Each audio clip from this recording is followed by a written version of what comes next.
that's it. We just want to win for our team. My goodness! And Amy finishes it!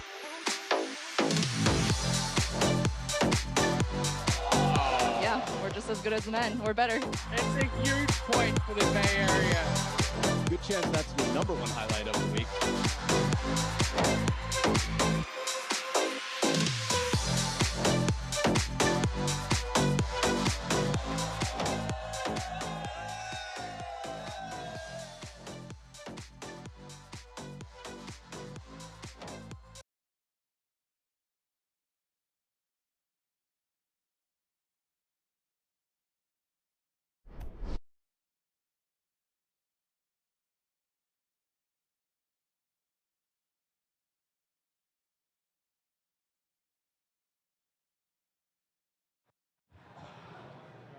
Okay, it is live, it is time. People around the world are watching. This is Major League Table Tennis. You are watching MLTT. It is day 1 of week number 8, where the action is going down right here in Davie, Florida, East Division. It is time for the second matchup of the night. First, let me welcome our officials. We've got June Amon and Bill.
All righty, Crocs fans. We've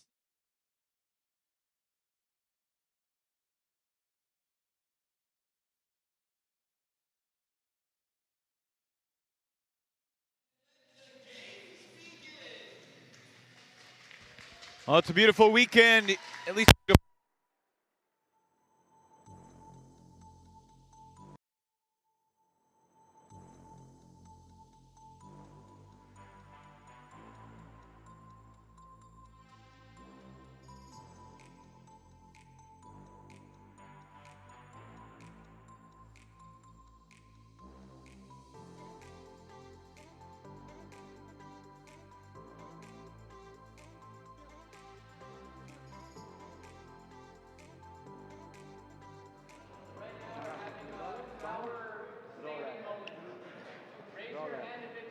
Rolkę. Wałek. Nie ma tam, nie? Spokojnie.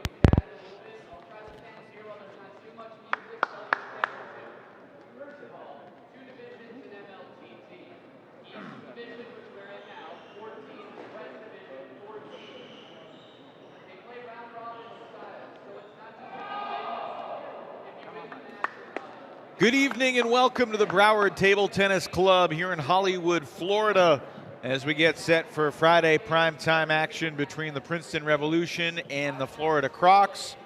There's our camera. We are having some minor technical difficulties, but we are still good to go. He's Matt Hetherington. I'm Evan Lepler. And Matt, Florida and Princeton, it's their 4th time going head-to-head. Florida has been above Princeton in the standings all season long, but Princeton has won 2 of the 3 matchups against the Crocs, so we'll see how that impacts things today.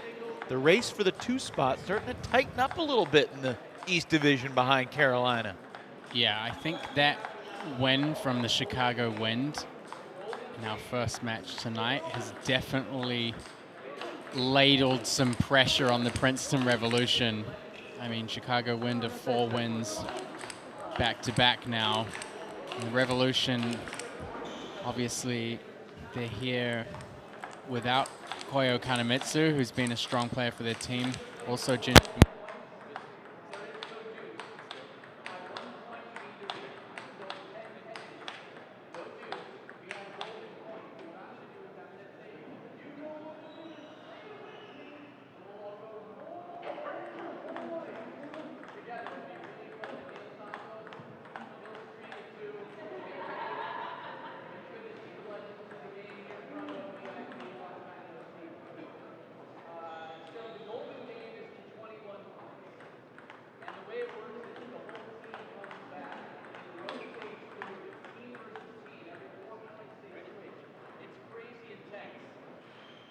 Representing Florida Crocs, I'll tell you in a minute.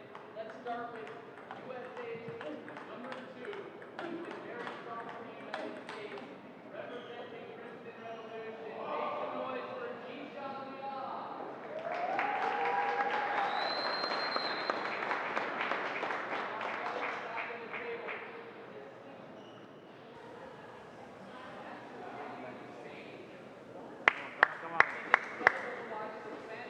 Make some noise for Florida's very own Mark Duran.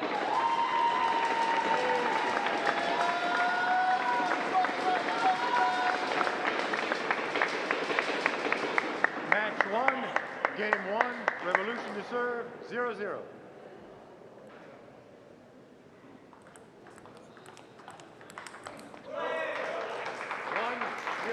And we're underway. Mark Duran versus Jishan Liang, the first singles matchup in this Revolution Crocs Friday night battle. 0-2.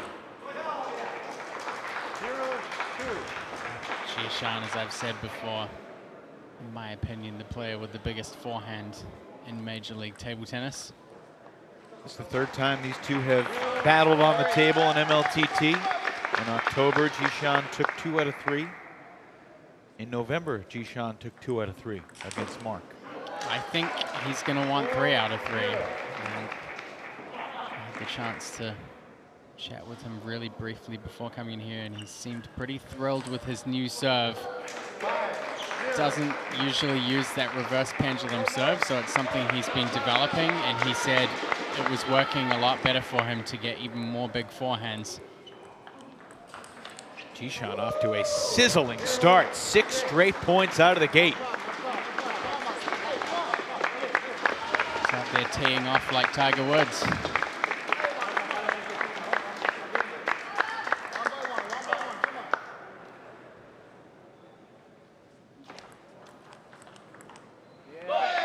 Mark Duran is on the board for the hometown Crocs. And there have been weekends when the hometown advantage has not really been a factor. But there is a sizable and noteworthy partisan Florida crowd with thunder sticks and a fierce crocodile mascot roaming the premises as well. Where do you stand on thunder sticks, Matt? I'm all for it. Make some noise. In the European leagues, they have thunder sticks. They have those twisty spinner. I don't even know what their name is. Twisty spinner is Twisty the technical spinners. term. The horns as well, even in table tennis matches. Vuvuzelas? Vuvuzelas, yeah. The South African World Cup. 4 out of the last 5 for Duran after falling behind 6-0. And he's making this a little interesting here at 7-5. One of the things that Duran has going in his favor against someone who has such a powerful forehand is that he's very unpredictable. Some of the stuff he does is quite unorthodox and surprising and out of left field. You never know what you're getting with Mark Duran. He's also a very quick player up at the table.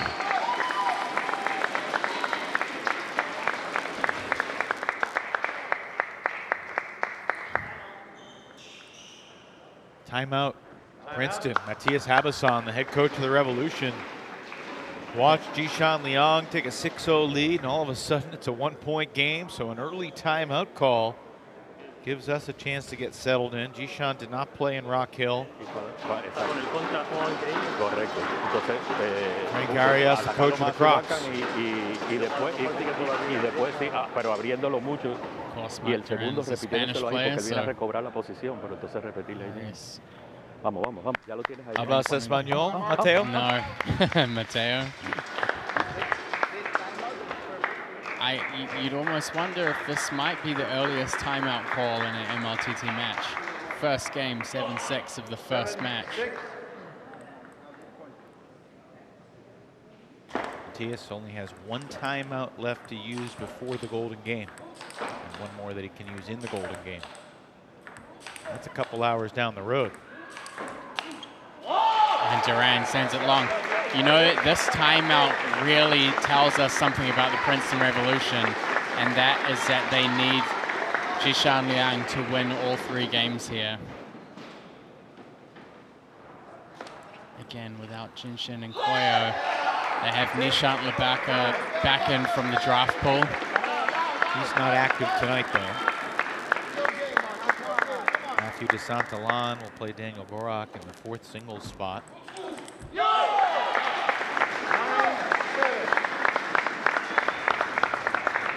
I'm excited for second singles, Prosciutto and Brosio. That has a chance to be a really exciting match. Actually, the one that I want to see the most is DeSantalan and Daniel Gorak. It's probably been one of my favorite matches.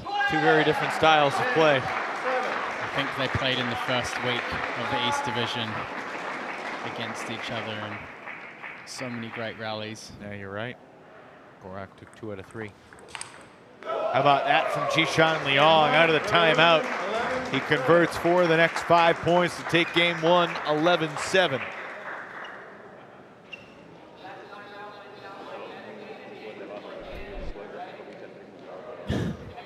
Just heard Adam Barbara saying that timeout went down like medicine. With a spoonful of sugar, perhaps. Certainly helped Jishan Liang get back on track. So Jishan really started out of the blocks there. 6 points in a row to get things going.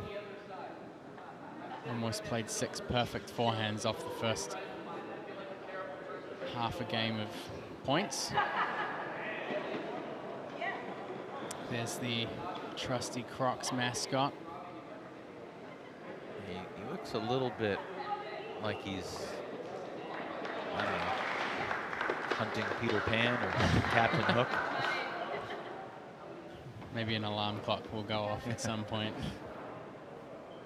So game 1, Jishan Liang, stronger. Mark Duran making a case, pushing back here. He has to disrupt the forehand game of Liang Jishan. Slower spin, quicker speeds, up over the table. It's really a game of find the backhand, or at least find a weaker forehand opening. Not an easy task.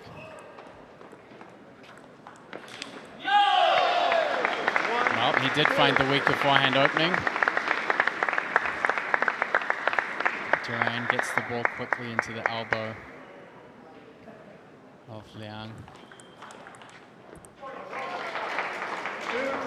2-2.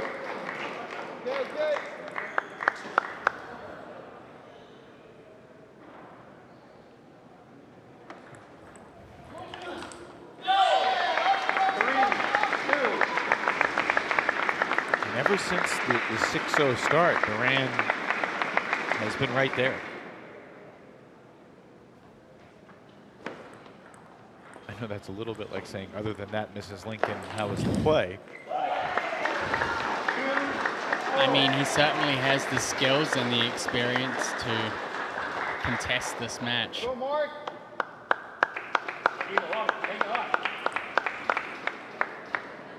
I think probably more so than some of the other players on his team even.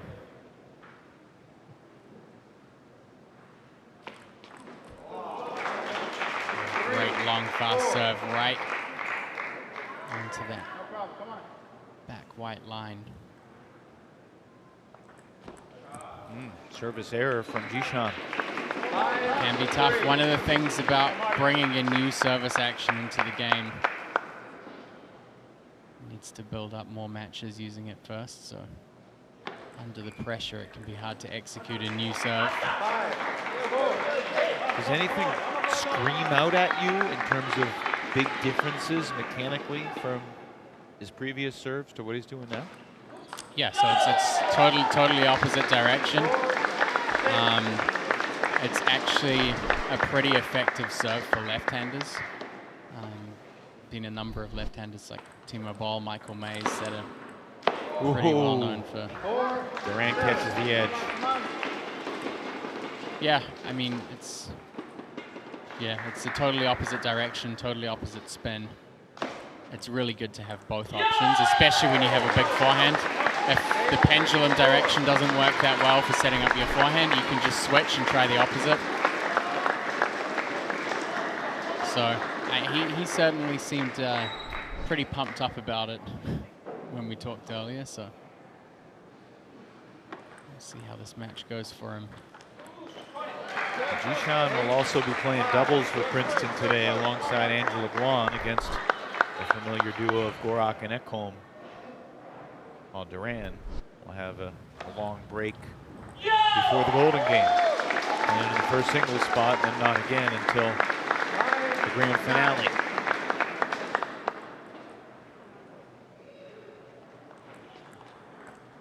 What a Golden Game we saw earlier tonight with Carolina and Chicago. I think that highlighted better than any other Golden Game the importance of taking risks in the order and really trying to analyze the matchups between each player. Yeah, really smart move by Eric Owens, kind of multi-layered thinking. I mean, the first spot, the 4 spot, the 5 spot. But it's so bold because parts of it are irrational, and you know it's a move that could totally backfire. Yeah, it worked out this time though. Yeah, superb decision making.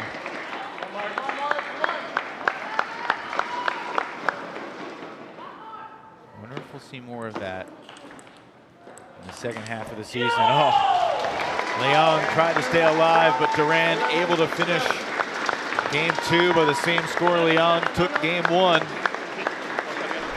Duran's adapted so well since those first 6 points were played. You almost feel if he'd started off like this, things might be very different in the first game result. Again, for Duran, it's using his speed. He's so quick up on the table, and when you're a quick player and you're playing against someone who needs time to set up a big forehand, having speed on your side is a hugely beneficial thing.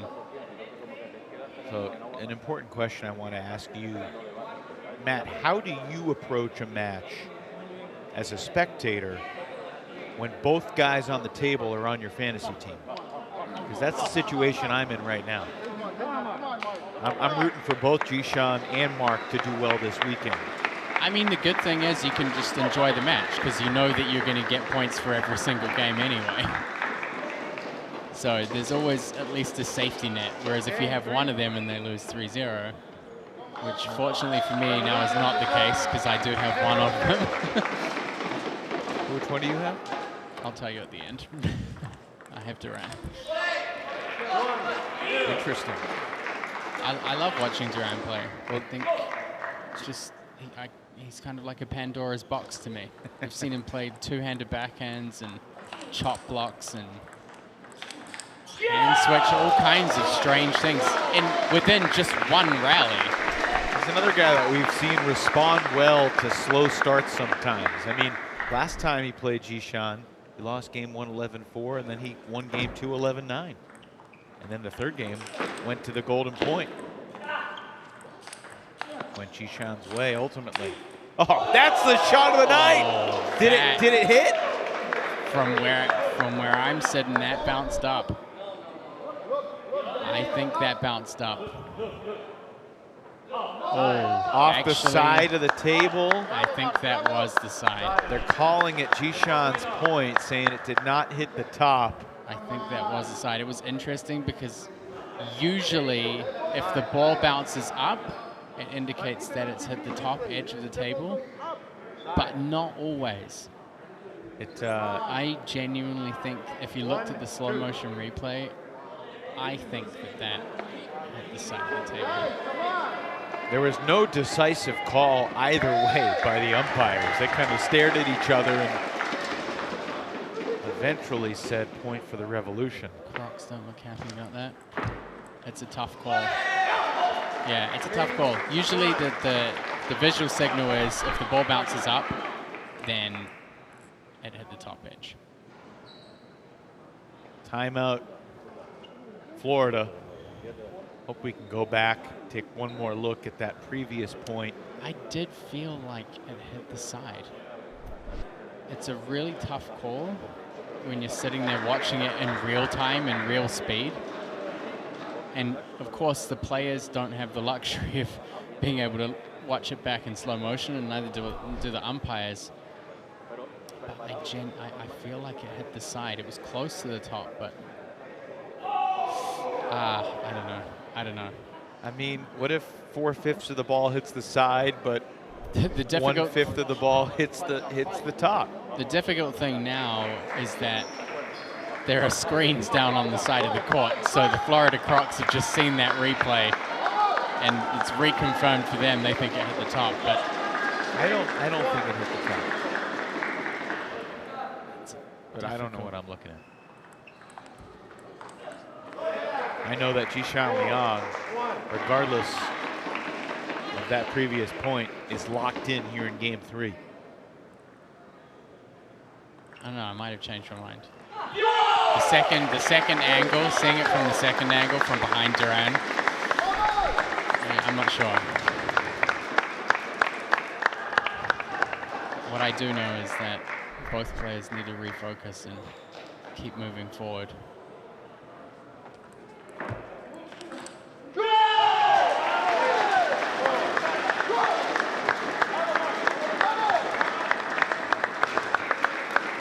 Crowd energy here is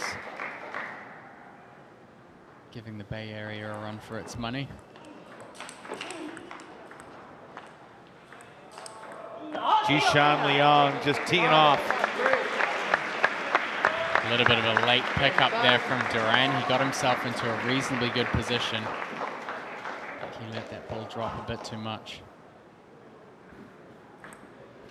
One thing you never want to give a player like Jishan Liang is time.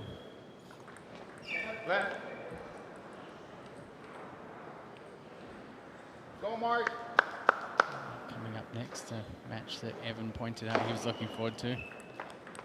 Evgen Preshepa and Benjamin Brossier. Are you not looking forward to it?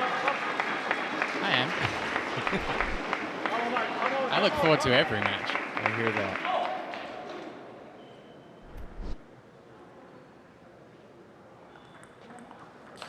How about that? Too good.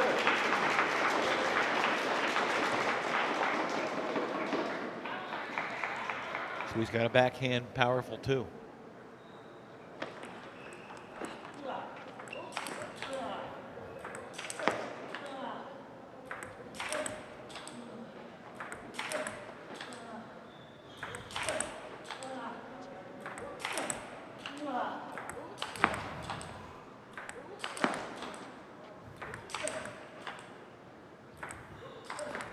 How many licks to get to the Tootsie Roll center of the Tootsie Pop, Matt? At least one more, I think.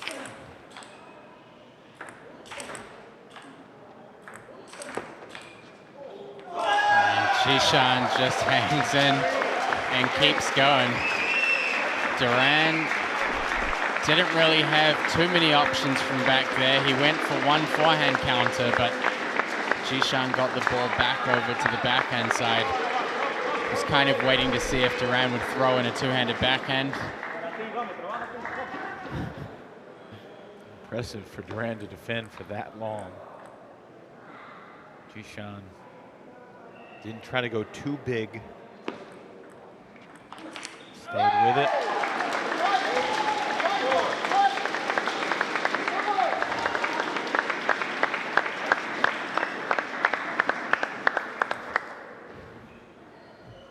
It is a lively crowd here at the Broward County Table Tennis Club in Hollywood, Florida. Jushan Liang getting away here a little bit in the third.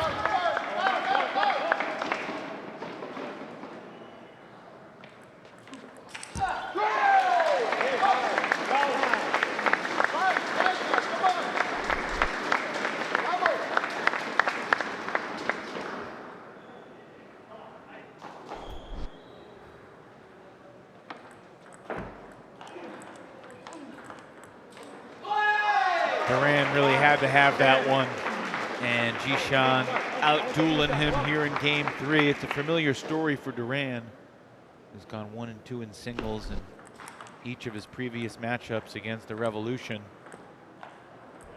And it'll be a similar story today as Jushan finishes game 3 11-5 to take 2 out of 3 for Princeton. I'll tell you one thing. Sean O'Neill's fantasy league lineup's looking pretty hot right now. Is it really? That's the biggest surprise of the day. Yeah, there it is. We got a microphone. It's early. It is very early. Enzo and Damien Provost in the lineup. Jushan Liang, Romain Laurence, Emily Tan. It's very early, and frankly, Sean is due. I mean, a guy of that table tennis intellect, you think he would, be a blind squirrel finding a nut from a fantasy table tennis perspective eventually. Jushan Liang is the winner in our first singles match of the night session. Jushan, congrats. Happy New Year to you. What was it like battling Mark Duran for the 3rd time here in MLTT? Yeah, this is the 3rd time I play him. Of course, he's a really good player, a really good experience. Every time he tried to change something different. Yeah, and also the new year I try to do something different and keep my mentally continue to working on it.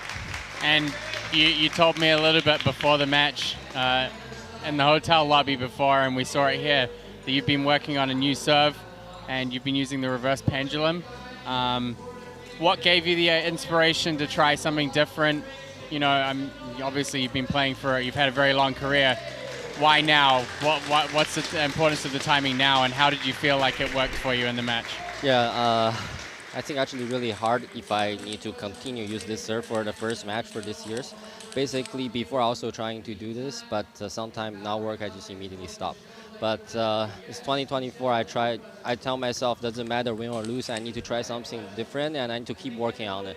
Doesn't matter, and give me confidence sometime. Yep. Jushan, on the one really long point where Mark was deep on the table and you just kept popping it back, what's the balance of how aggressive you want to be in terms of trying to put that point away? Yeah, because this is not the first time I'm seeing this point with him, because every time there have some amazing point and he can fishing like a lot of time. So I'm ready for this, and I'm not trying to use full power. I just trying to keep going, and even like counter loop, I feel like confident. Just keep on the table. We'll let you go and get ready for doubles. Jushan, congrats. We'll see you in a bit. Thank you. Thank you. All righty, Princeton and Brossier. These are 2 players that can really deliver exhilarating table tennis. MLTT Commissioner Flint Lane has nicknamed Benjamin Brossier Floorburn for his propensity for diving after balls and getting some knee scrapes from time to time, and Princeton really solid at the table as well. So this should be fun.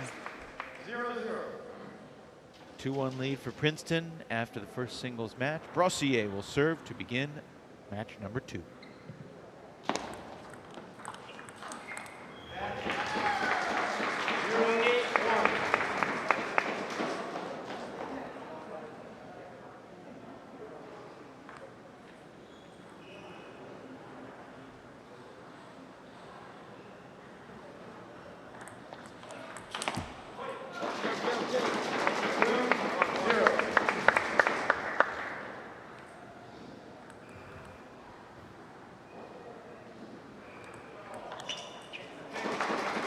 Three straight for Yevgen.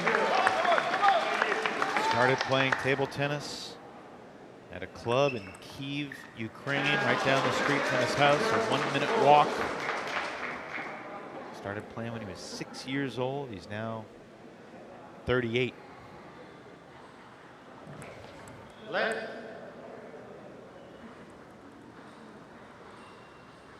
Rossier from Paris, an Olympian in 2016. Left. Now 29 years old. He'll be 30 2 weeks from tomorrow. That's always a tough line to cross in this sport.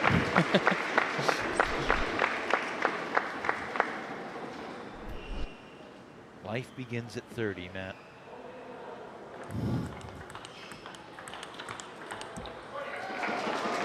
Princeton for me is a player that's been such a reliable part of the Princeton Revolution. Doesn't particularly do anything really flashy in his game, but just solid off both wings, consistent, steady.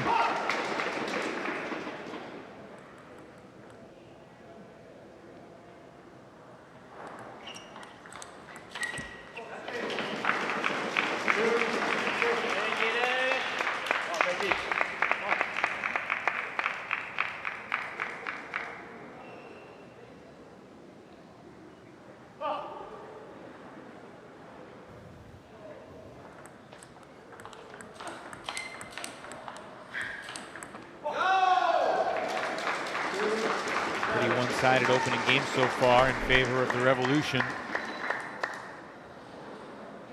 I don't imagine Chicago is pulling for Princeton a little bit tonight, even though the Wind are competing with the Revolution too. But both Princeton and Chicago are chasing Florida for the 2 spot. Crocs began the weekend 21 points clear of Princeton, 25 points ahead of Chicago. The Wind getting the upset over Carolina. So if we're trying to put together a kind of a season-changing weekend, starting with a win over the top team is a fantastic way to start for Chicago. And Eric Owen certainly has belief in his group. Got a pretty full-strength squad for the most part this weekend, with the exception of Sasha Henin, who's not here.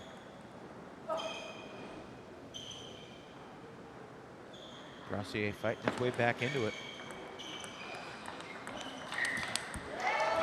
4 straight now for Rossier. Starting to put some more pressure on, particularly with the backhand.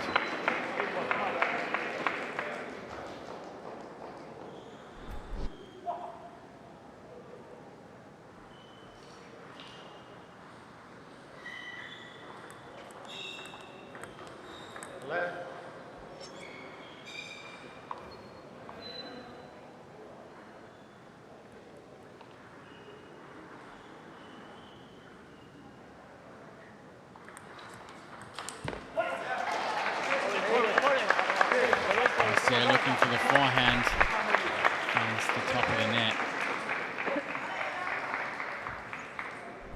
And by Princeton's standards, his performance in Rock Hill was subpar. He was one of the better singles players in the league heading into the interdivisional weekend, and then surprisingly went just 4-8 in singles across the 3-day competition where the Revolution played 4 matches. I think the style matchups on the East Coast are better for him. There are more European-based players who, when you've had basically a 3-decade-long career in Europe, you have a lot of experience playing against lots of different styles.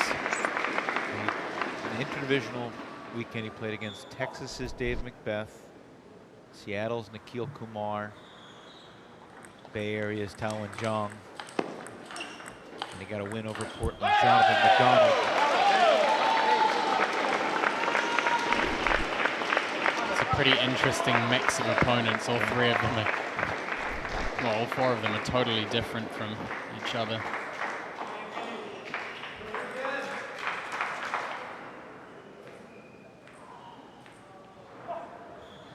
Game point, Yevgen Przeszepa. 11-8.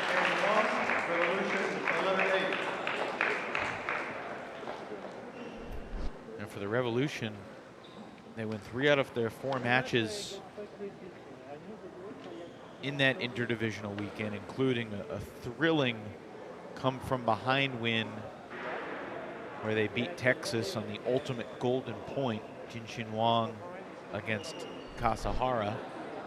And a crazy comeback. I think it was 2015 they were down, and Angela Guan brought Princeton back. And look, Przeszepa's been a key member of this team since the very first weekend in Daytona Beach.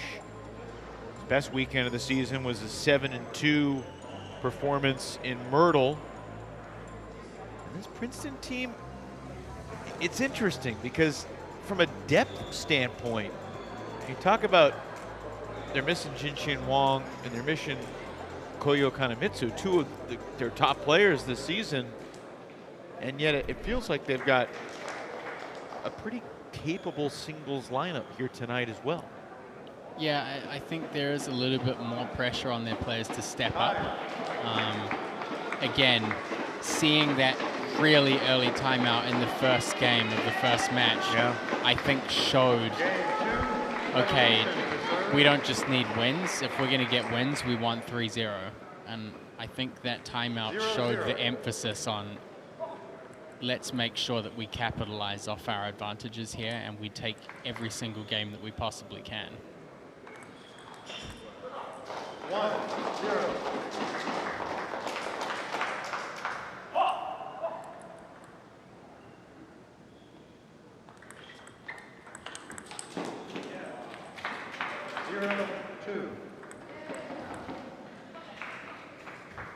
Przeszepa doing a good job of subduing the local Florida crowd.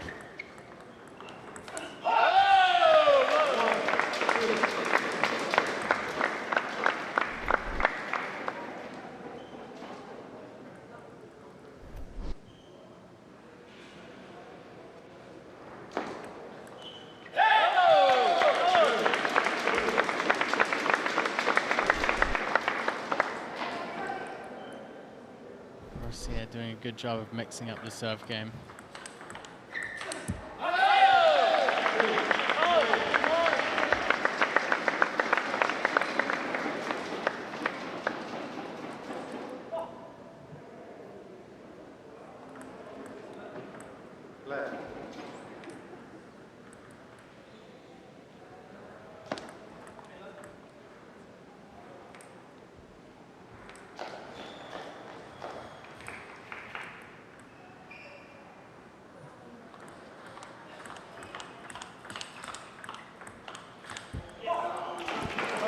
See from that side angle, both players, even though they're playing backhand to backhand, you can see changes in pace, changes in depth, trajectory. So there's a lot more going on in a table tennis point than sometimes meets the eye.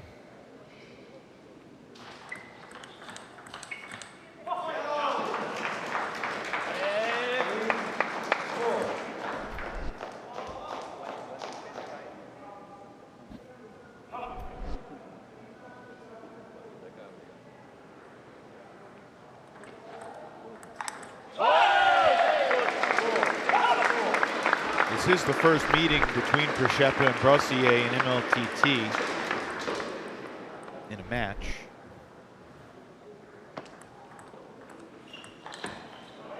Brossier with an opportunity there on the forehand.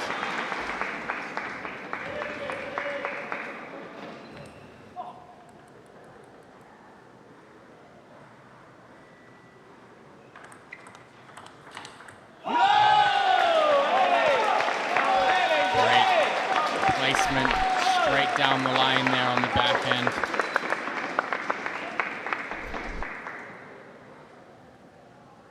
Five all, game 2.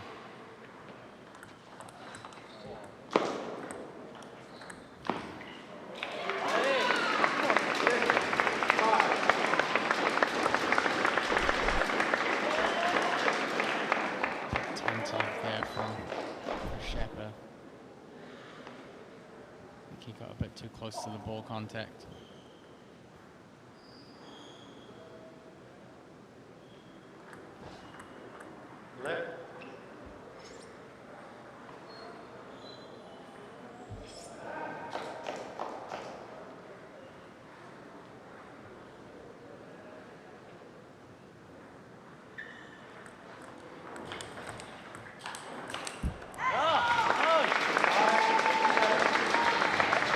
His placement game's been going pretty well for him here in the second. Trying to target the body a little bit more. Going for some more hooking variations with the forehand as well. Backhands down the line. Certainly looking for ways to mount the pressure.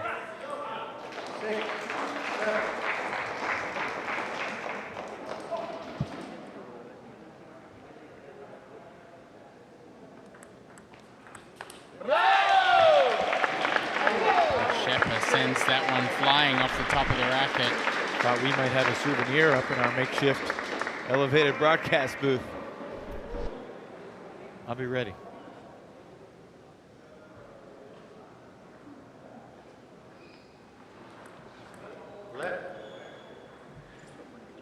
You seem skeptical of my readiness. No, I just immediately thought of Baywatch when you said that. Being as we are down here near the beach.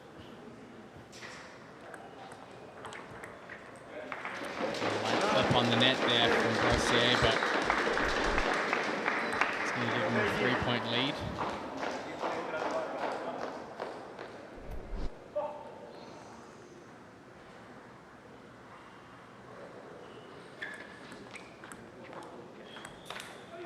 And again, Kashepa just nailing the top edge of his racket.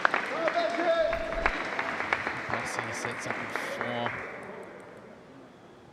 game points. 5. 7, 10. Shepa saves 1. Long way to go.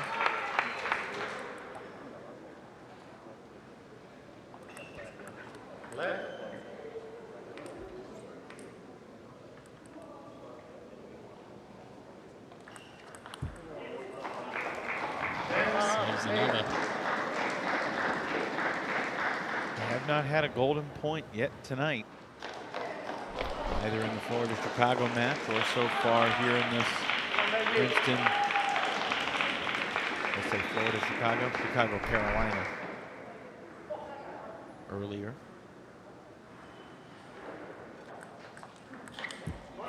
Well, 3 game points saved.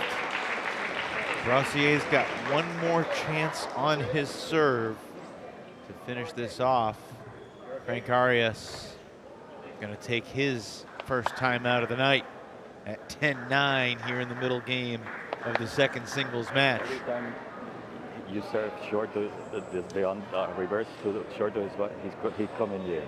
Maybe a long serve to his backhand under spin. Because he's always like, every time you do the serve. We wait for, you can wait for the long. This time we change maybe. Right. I don't know, I'm still thinking. Yeah, whatever you feel more comfortable. Yeah, just need to go for it. It's like the last one. He doesn't. He also makes the same mistake as I do because it's really difficult. So I have to put on the table. All right. Come on, let's go. Come on, let's get this going. We need it. Come on. Come on. Pass it. Come on. Yeah, it's yours. Come on. On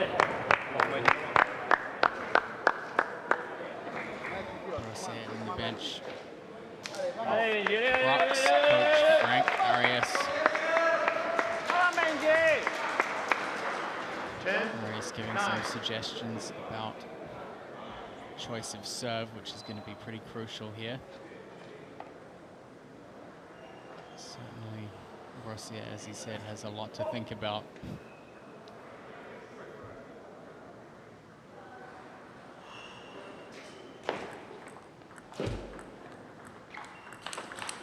Kashepa has come back from 10-6 down to create the first golden point of the weekend. And he'll have the serve in hand.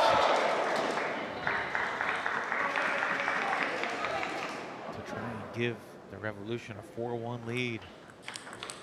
Deep serve, deep return, and Brossier able to survive and take game 2. I think that backhand serve from Przeppa was a little bit far from what he was planning. Kind of bounced up off the table. That was a very exciting comeback, and Brossier able to hang on, to the delight of Frank Arias, and the Crocs suddenly back within 1 point. Big third game coming up. Well, it's like Frank said, they needed that. Yes, they did.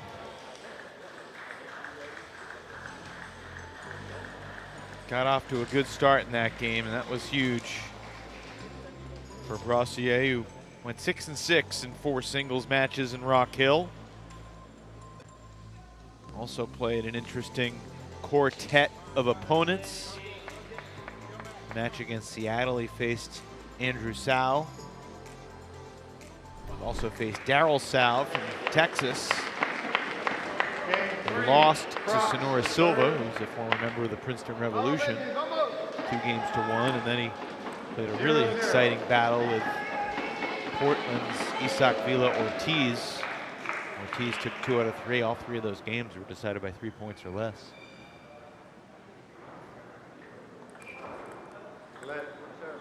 You know what I find amazing as this game 3 gets underway is that no matter how poorly Sean O'Neill has performed in fantasy table tennis in the past, his confidence is undeterred as our text messages are blowing up right now. It's my fault. From a mighty confident Sean O'Neill after 1 match. Like, he's in 50th place after 1 match. If players had majority Revolution or Crocs players on their teams, it's an inconsequential start to the weekend from a fantasy perspective, and Sean is celebrating like he is the king. Yeah, I feel like I may have instilled some extra confidence in him. But you're right. Actually, considering it's like astonishing. A reasonable lineup for the first match, tied for 50th on weekend is not anything to send a postcard home about. But it's also we'll let him have his moments. I was asked heading into the last day in Rock Hill, Evan, why don't you talk about fantasy table tennis more? Well, because I like to wait till the weekend is nearing its conclusion when we have a better perspective of where everybody is at. You've never heard the expression swing while you're winning?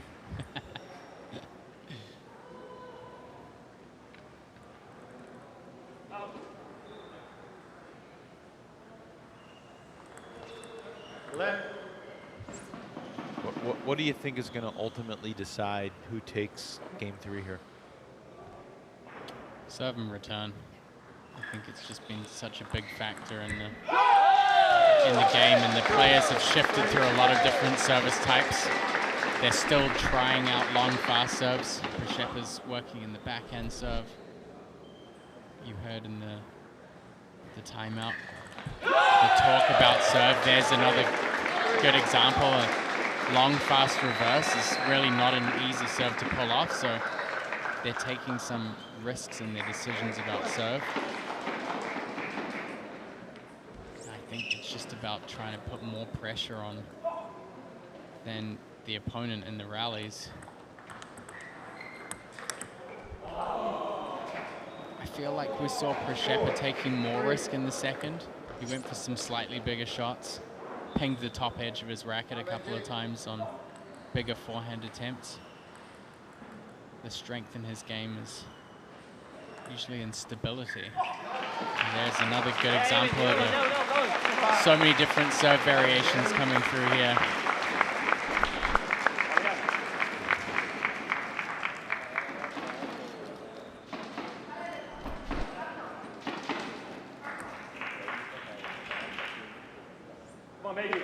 Young and Guan, Skorak and Ekholm coming up in doubles.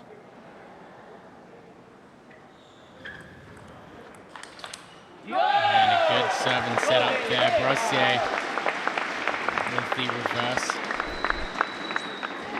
to the forehand. Picks off that weaker forehand receive from Princeton.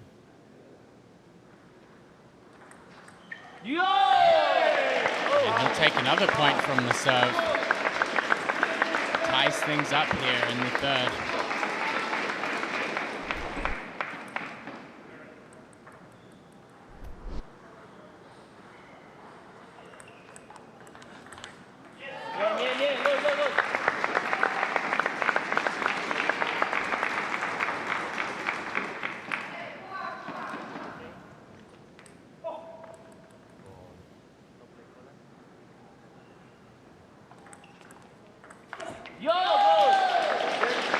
Missed opportunity from Princeton to follow up on the serve.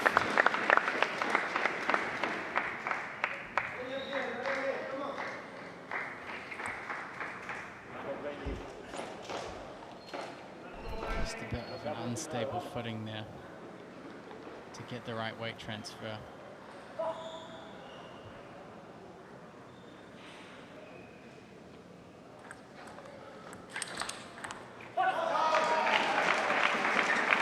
Well anticipated by Yevgen Princeton. Absolutely.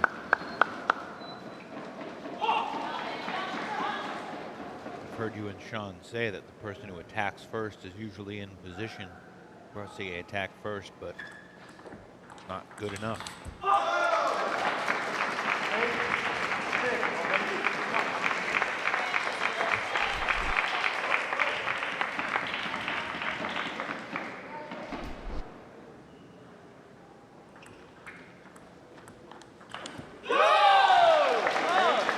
Brossier is not going away, though.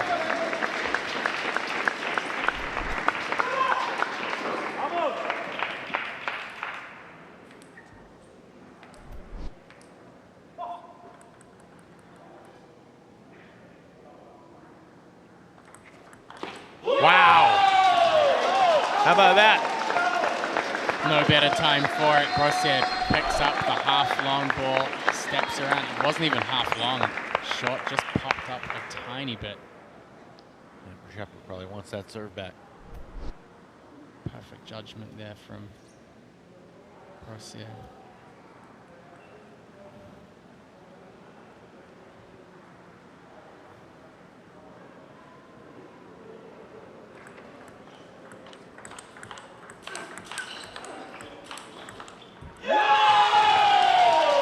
All of a sudden, Brossier into the lead here in game 3.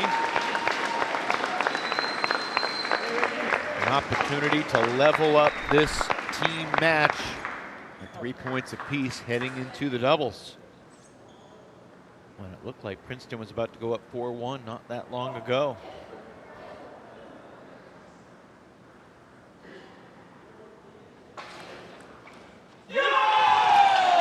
$10-8 for Benjamin Brossier.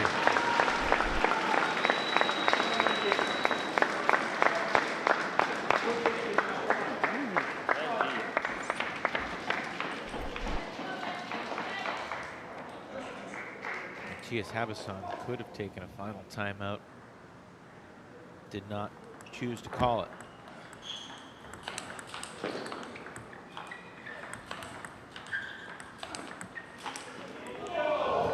What an effort. Brossier lays out to stay in the point, and Princeton calmly sends it back. That's one of the points of the weekend without a doubt. Not the first time we've seen that from Benjamin Brossier. Doing justice to Flint's nickname for him. And that's a floor burn or two. Adam Bobrow. I can't believe he got that ball back on the table.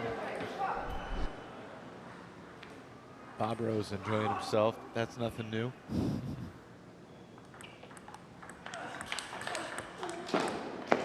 That'll do it. Brossier celebrates a 2-1 win for the Crocs. What a battle.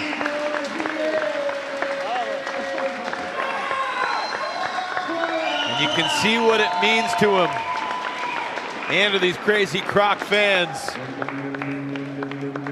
here in Broward County. What a outstanding finish. Florida Crocs. What a spectacular finish. We are joined by Benjamin Brossier. Tremendous, entertaining effort.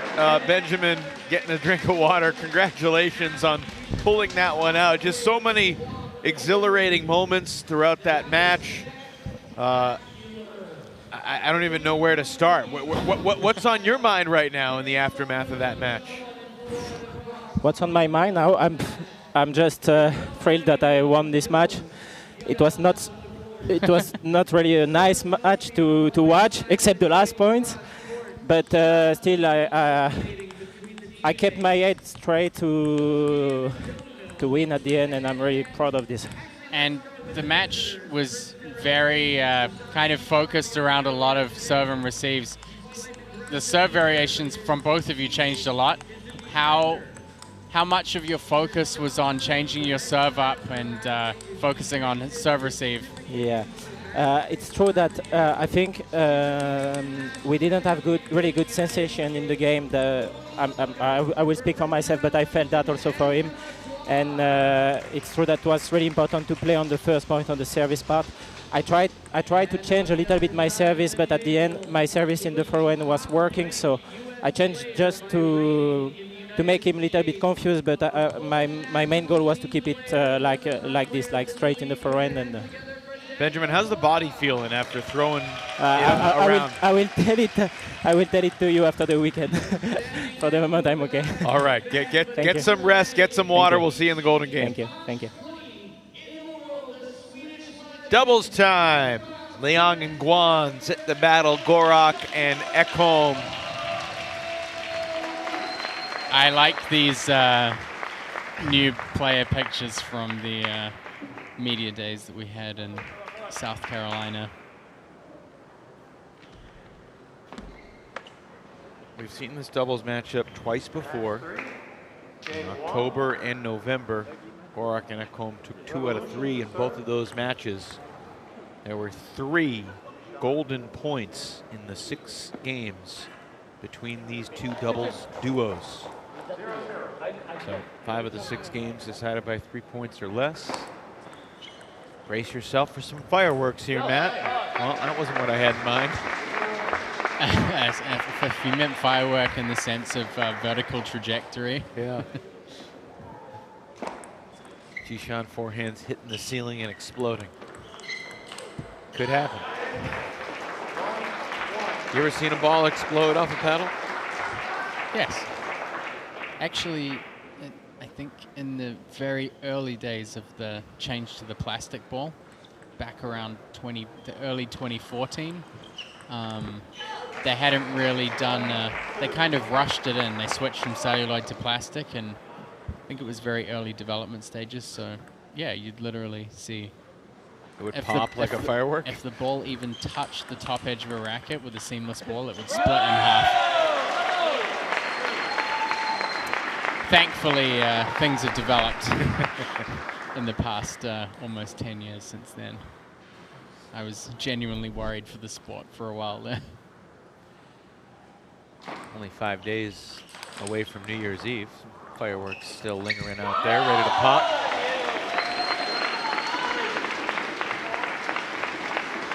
Were you awake at midnight on New Year's Eve, Matt? I was up till 5 a.m., which I think I'm still recovering from. Wow.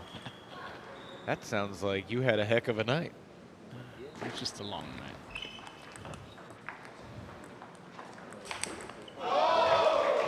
And there's the big forehand from Jishan Liang off the back of a defensive play by Angela Guan. There's a lot of footwork patterns and movements that come into play when you have a defensive player and a very aggressive offensive player.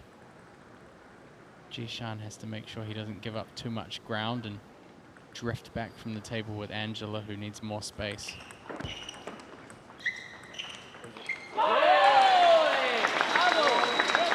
Well, 3 of the 4 East Division teams really excelled in doubles in the interdivisional weekend. Florida and Carolina both went 10-2 in doubles in Rock Hill. And Chicago went 9-3. Princeton, though, only went 6-6. Matthias Havison still looking for the right doubles combination. We've seen Jishan and Angela a decent amount. They have played doubles together now in 4 different matches. They're 4-8 together.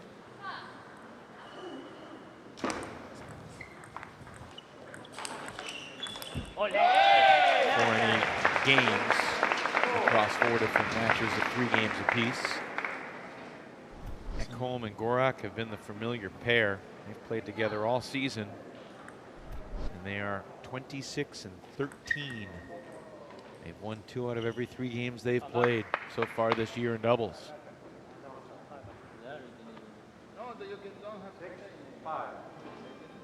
Give that point to the Revolution. Back to a 1-point game. That serve may have touched the wrong side of the table, so it's got to go diagonal from the right side of the server's side.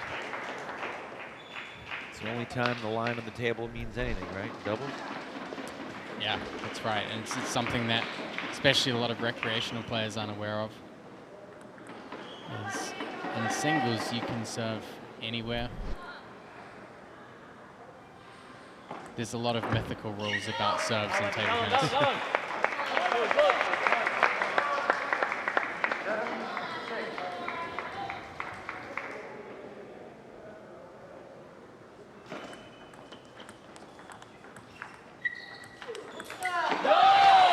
Jishan looking for the big forehand counter. It's Ekholm who draws it up at 7 points each.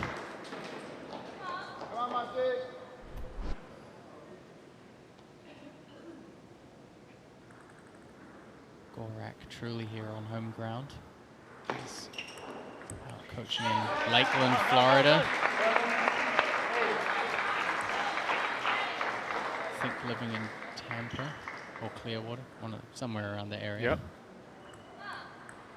2016 Olympian, 5 times a Polish national champ, Dan Gorak.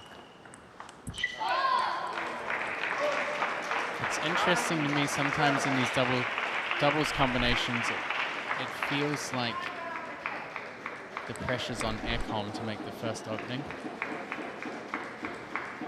I feel like Gorak tends to play slightly more passive in these doubles than he might in singles. Rare attack from Angela Guan, and it works out to set up game point Princeton.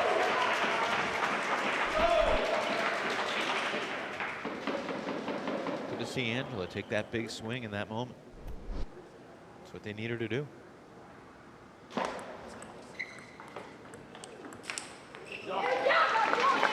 can see Jishan drifting back with Angela as she plays the defense and then looking for those bigger shots.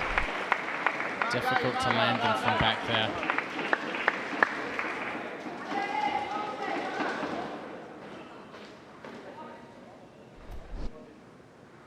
So the Crocs with the serve, but not the lead. Game 1 goes to the Revolution.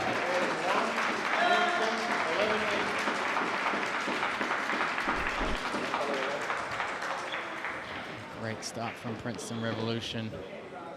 I think Gorak needs to step things up. He needs to be a little more aggressive. It's a lot of pressure. You know, we've had a lot of post-match interviews with Matilda after the doubles, whether the team have won or lost. I think she's always kind of come back to the same thing of feeling that pressure to get the ball on the table, to get the first forehand on the table. So it's going to be interesting foremostly to see whether she adjusts and whether she can raise the consistency, but I do think there's a lot of pressure on her in that first game. If Gorak's playing slightly more passively and not attacking as much, definitely played into the hands of the Princeton Revolution, that's for sure. Matt, we've talked a lot about Enzo Angles, and rightfully so, but Gorak was right up there in terms of being the best player in Rock Hill in early December. Dan in singles went 10-2, and doubles went 10-2, and also won more points in the Golden game than he lost. I mean, it was a tremendous weekend for the Polish star after what frankly was a disappointing weekend by his standards in Chicago in November. He was very good in September, very good in October. Stumbled a little bit in November, but bounced back beautifully in December.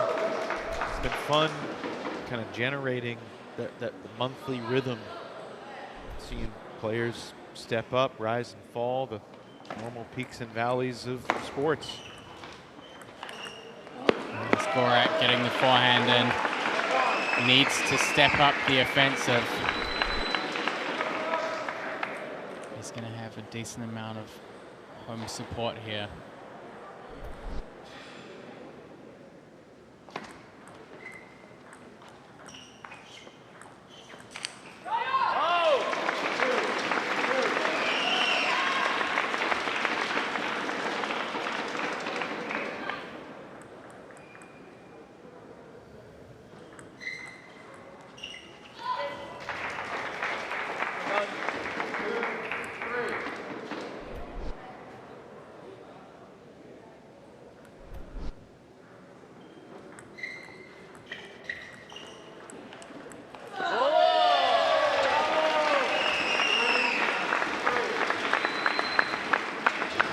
Crocs tie things up here.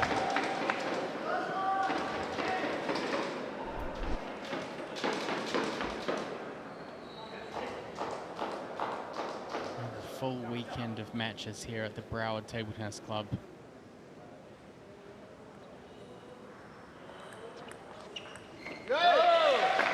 Pretty simple backhand flick there from Ekholm, does the trick. Tonight, action continues at 4 o'clock local time here tomorrow. And then 11 a.m. bright and early on Sunday morning.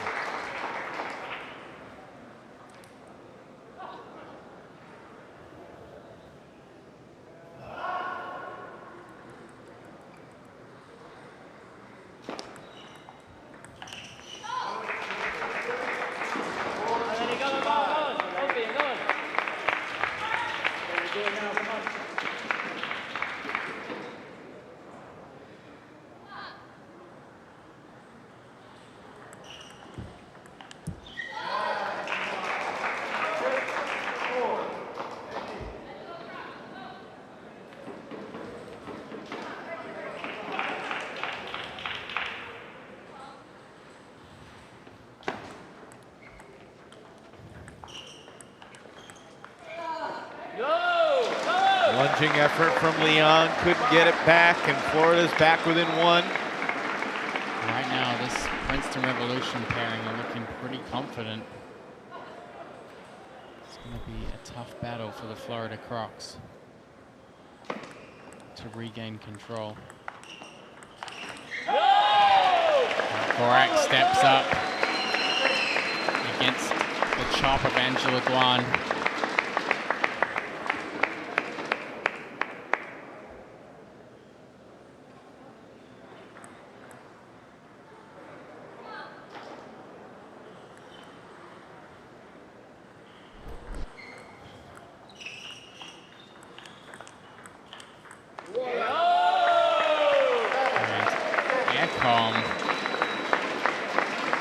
Flicks that backhand ball out nice and wide. Great finish from her. The Crocs take the lead.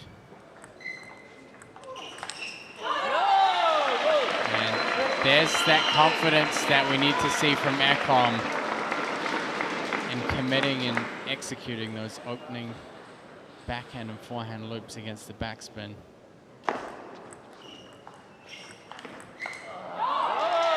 And you can see how far back Jishan is from the table.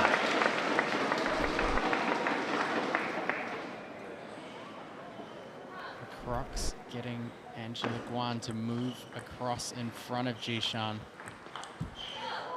They're almost trying to block him and keep him back from the table while Angela's moving. This is one of the bigger challenges of playing with a defensive player in doubles.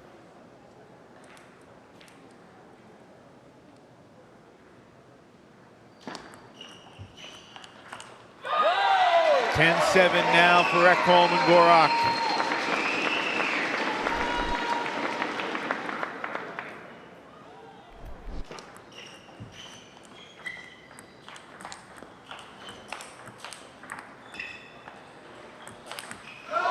Jishan just puts the ball away. Leaving no doubt. Kaboom. Ekholm did such a good job of deflecting his first forehand.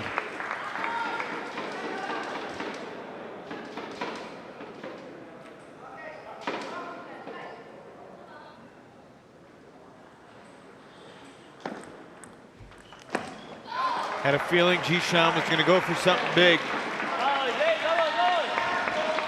Gorak's short receive just popped up a little too much there.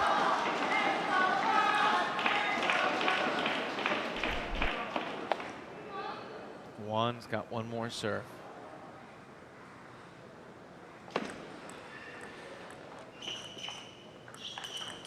And a smart decision from Daniel Gorak. Doesn't overplay the ball, just steady spin. Cuts a wide angle.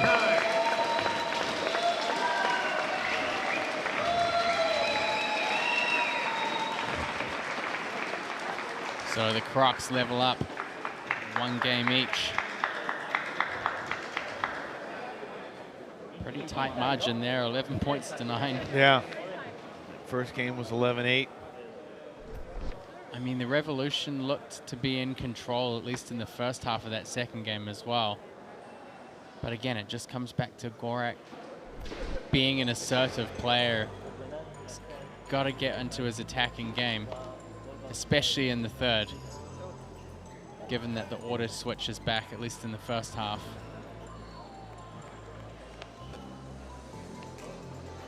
So Gorak has successfully alleviated some of the pressure off his partner on the first opening. Ekholm plays, I would say, much better against topspin than she does against backspin, so having Gorak playing against Angela is a little bit better for them. Yeah, well, it puts Princeton in a tough spot with Guan chopping it back. It's almost like she's teeing it up, it feels like, for Gorak sometimes. Yeah. I mean, they need to get out to a good start in the first half here, but one of the things that they have always had to be conscious of is not having Jishan moving behind Angela all the time.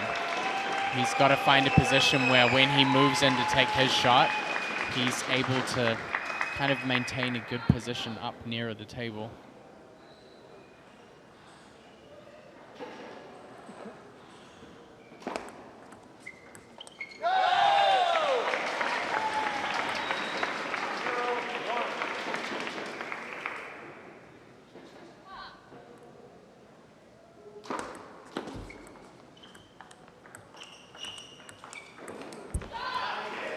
Both teams backed off the table there. There's only one of them that's comfortable playing that distance back, and it's Angela. I was just thinking how important it was for Princeton to get that point, not fall behind 2-0 heading into Florida's serves. Florida is kind of gradually but steadily seizing control. Yeah, I mean, Jishan cannot afford to be that far back from the table. It's an area where he's either going to play soft or he's going to try and play big shots, and just doesn't have the consistency playing shots that big from that far back.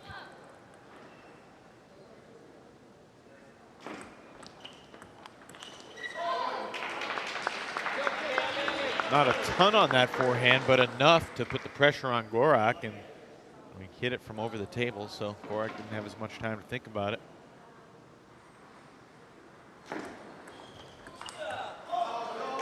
Princeton needs more of that. holds his ground.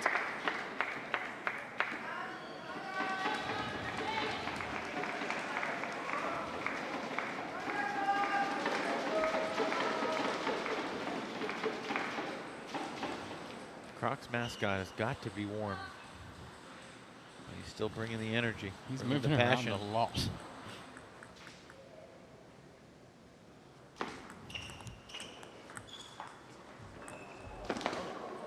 That is a tough break off the net.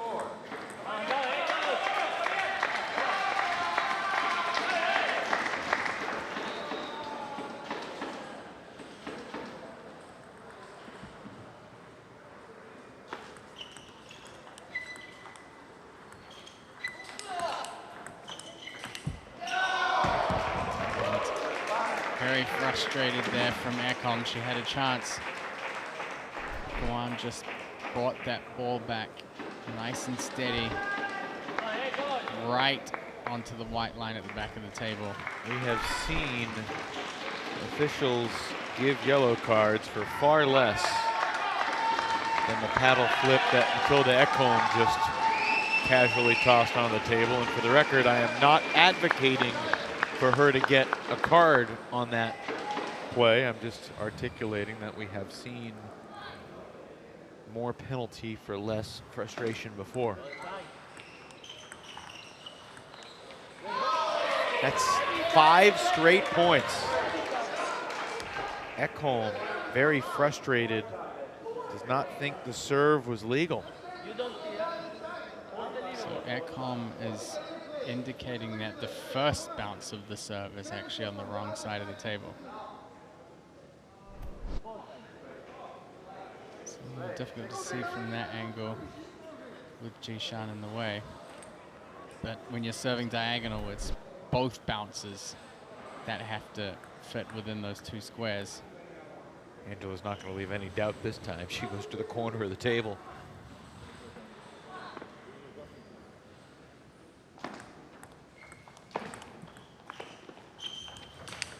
Wow. Princeton has completely turned this game around after trailing 3-1. Jishan certainly stamped his authority on that ball.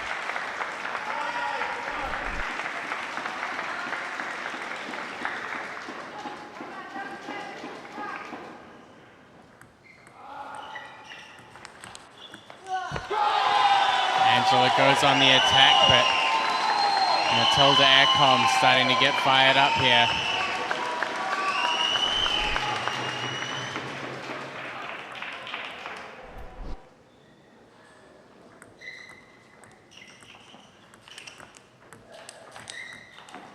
What a point.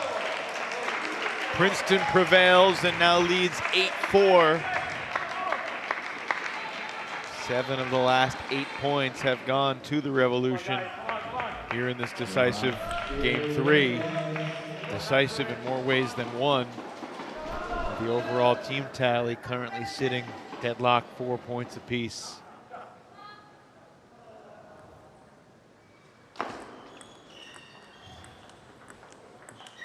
You know what, this feels like a really big point for Princeton. Because I don't know about you, but I would favor Florida in the next 2 singles matchups. Onaolapo against Chen and Gorak against Asantalan.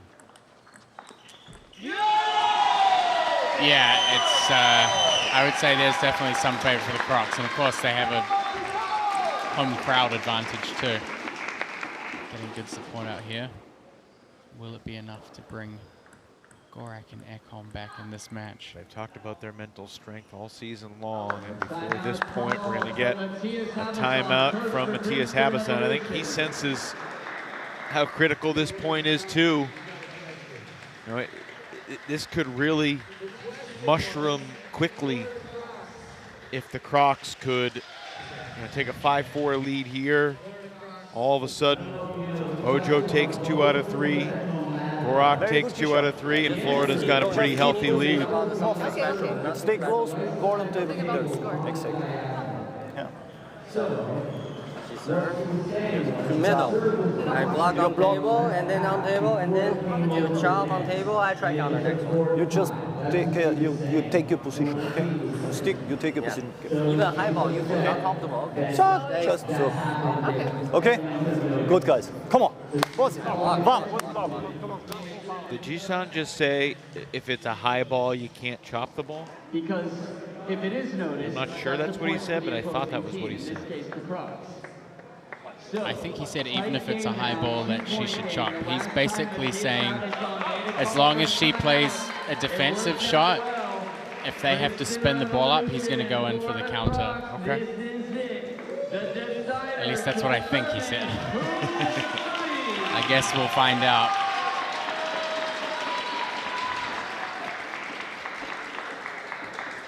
Two serves for Ekholm.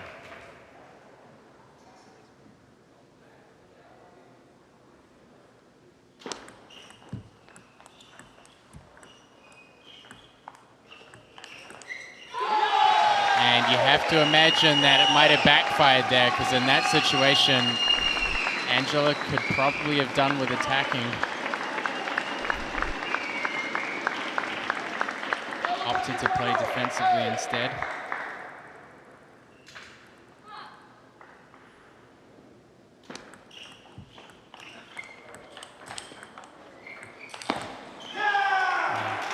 Juan with some quick hands there.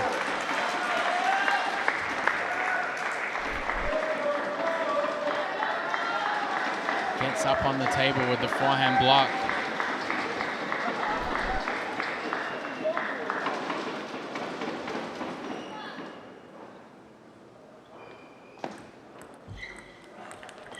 This time Ekholm puts the ball down the line instead. She knows that Angela's not going to block with the long pip side.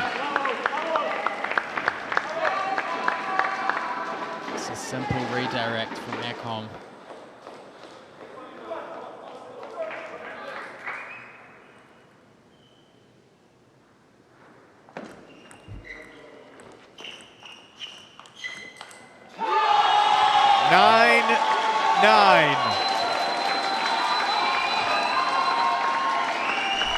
This has been one heck of a doubles match.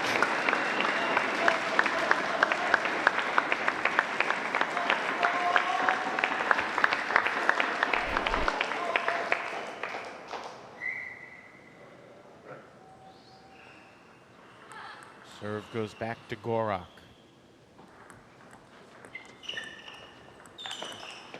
Good spot for the Crocs.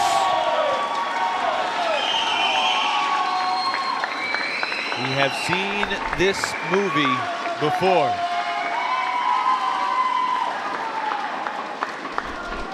Arias is up on his feet like they just won the match already.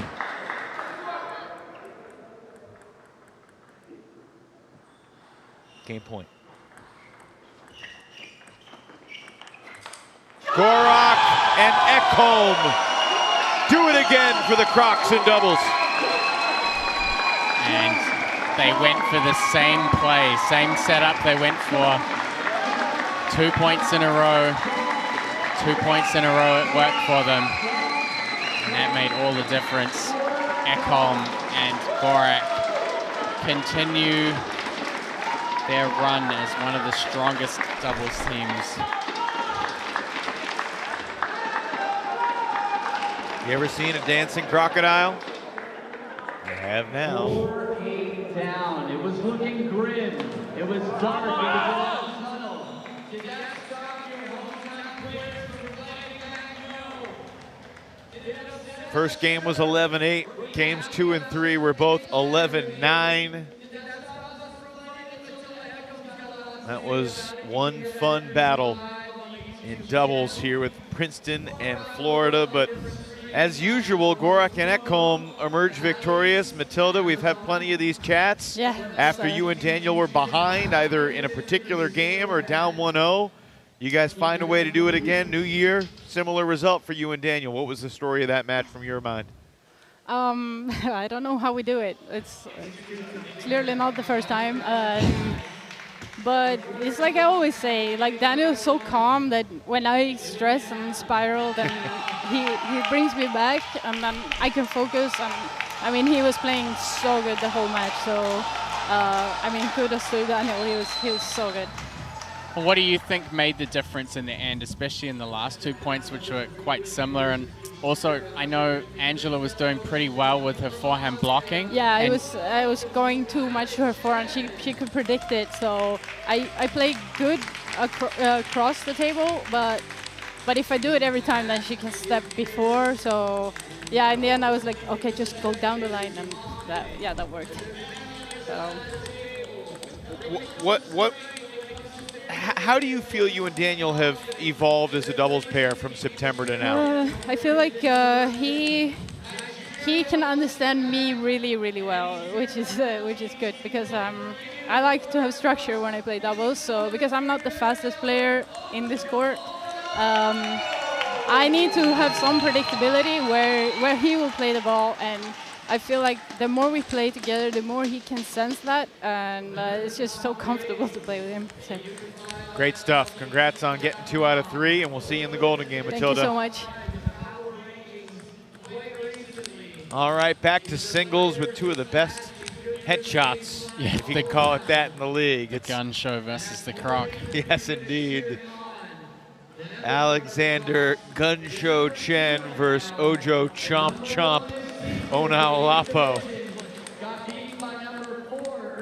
I mean, this is an interesting contrast of styles. I mean, both these guys, you know, can wear a tank top. I'll just say that. Both of them have been in the weight room, it looks like, over the break. One lefty, one righty. How do you forecast this one? Yeah, it's a power showdown. It's about which player can get him first. It's definitely about setting up the big shots from the serve for both players. I think a little bit more so with Alex Chen. Has a good serve and attack. Ojo is just great at picking up anything that drifts a little bit long. But I would say also in the cross division, when we saw Ojo play, maybe didn't quite bring the same level that we've seen from other weekends, and we've already seen here a couple of unforced errors against the first opening. His strength lies in getting that first ball in, and there you see if the serve drifts half long, Ojo is going to lock straight in onto it.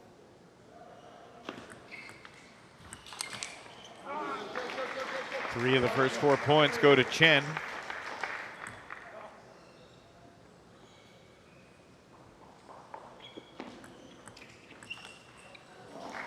Ojo just missing that down the line ball.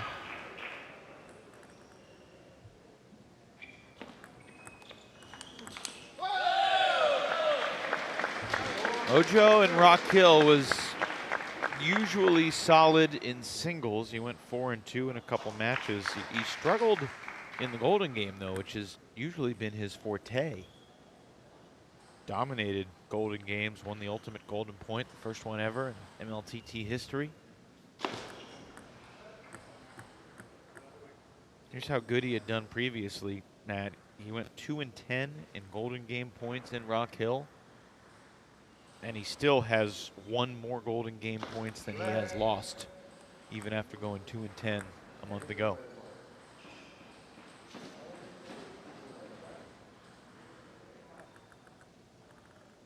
Chen having a word with the umpire about the serve. Yeah, it looks like Ojo was saying something about it before when he took a pause there, but it's important to make sure that the ball stays in view of the opponent from the moment it's tossed from the hand to the moment it's contacted. Means clear your hand. Missed it. Body can't be blocking the ball, head can't be blocking the ball, even on the toss of the ball.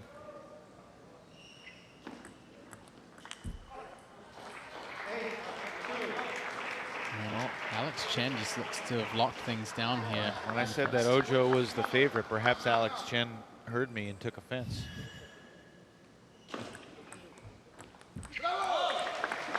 Of course, we have seen some wild turnarounds, both in games and over the course of a 3-game match.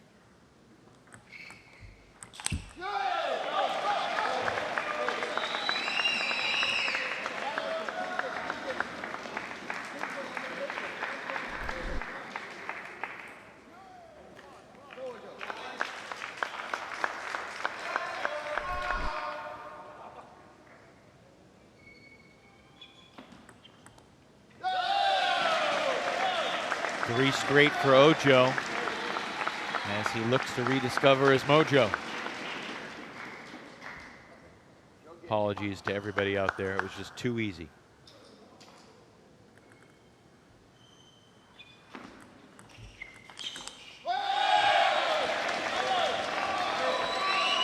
From 8-2 to 8-6.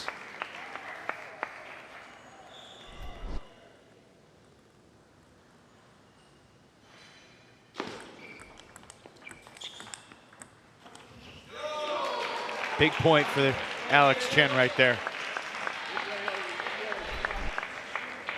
Ojo not quite able to get himself out to the wide forehand.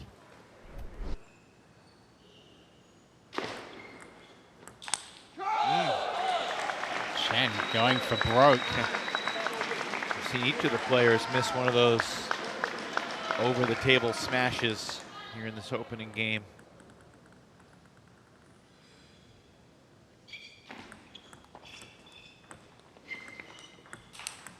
Wow. That is some textbook stuff from Alex Chen.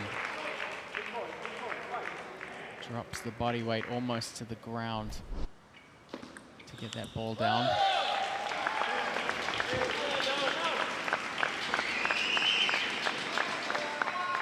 Ojo able to save 1 game point.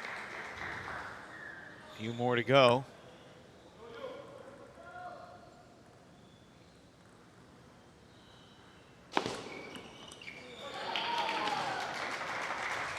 Ojo looking at the umpires, perhaps to make a call, but none coming. And game 1 belongs to Princeton.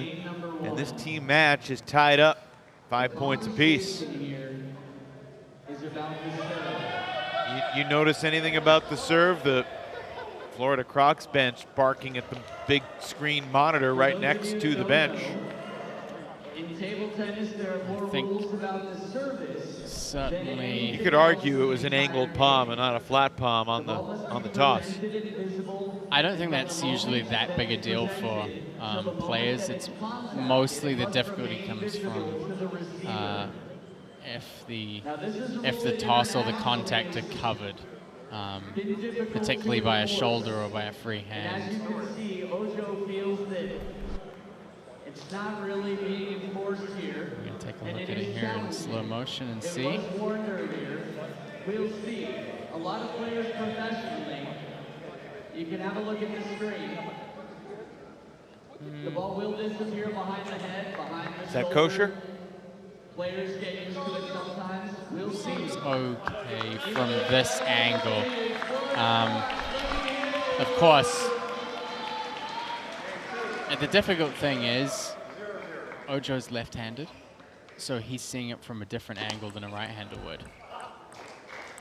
So, you know, Ojo's positioned down the line, so the angle's less open than it would be if he was cross-court.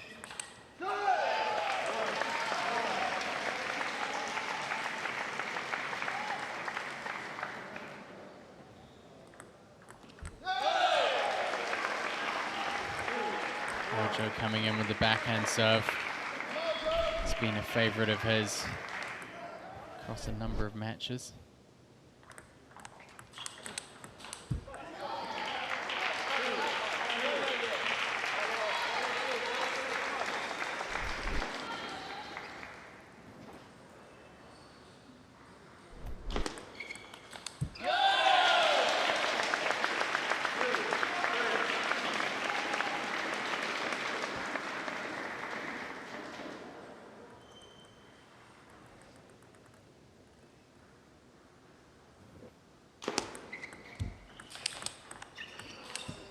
Missed it.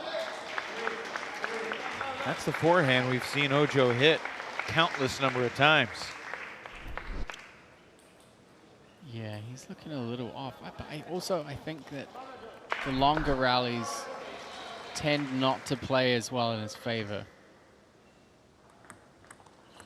It can be difficult to hit with a lot of power multiple shots in a row, especially when the ball's coming back at a different pace as well. Alexander Chen is cooking right now.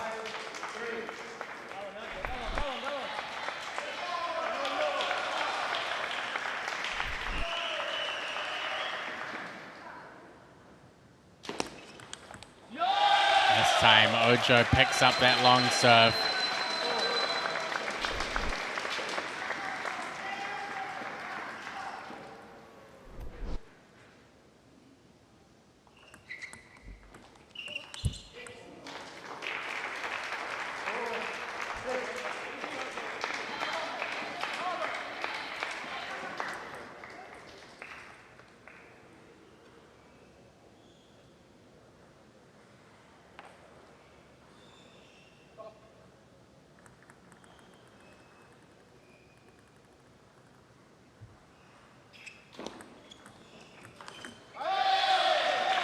Quick serve and third ball from Ojo, the left-hander.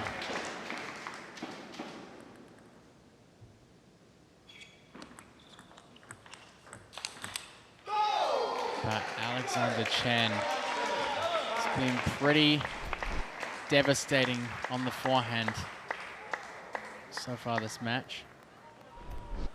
Forcing Onalapo on the defensive.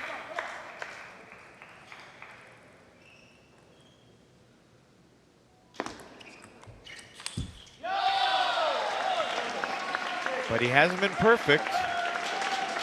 And Ojo is hanging around here in game 2.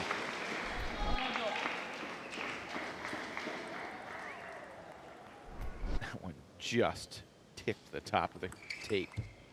And that ball just ever so slightly bounced a little bit odd off the edge there.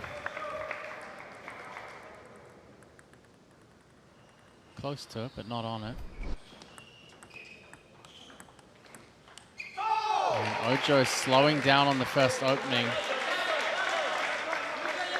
I think right now he's not particularly moving quick enough between shots. Yeah, it's just, he's been a step off from what we're used to seeing from him. Off balance there, retreating from the table. And Chen has scored 3 straight to set up a bunch of game points. Take a 2-0 lead here in this third singles match. Yes, indeed, 11-7. Alexander Chen making a statement for the Princeton Revolution. So, Alex Chen takes the match with the first 2 games. And now Princeton Revolution is up by 1. We still So have Chen one more victorious game in the match, but this is a critical point that's coming up right here. You know what a chopper is. DeSantillan versus Gorak in the 4th singles match, another popcorn match you could call it. If it's anything as good as the first time they played, it should be pretty entertaining. I know DeSantillan's feeling a little bit under the weather, but looked pretty good in the warm-up. One of the most spectacular choppers in the world is present in MLT. Big forehand power from Alex Chen. Even the forehand flips over the table. Just the amount of contact snap he gets on them.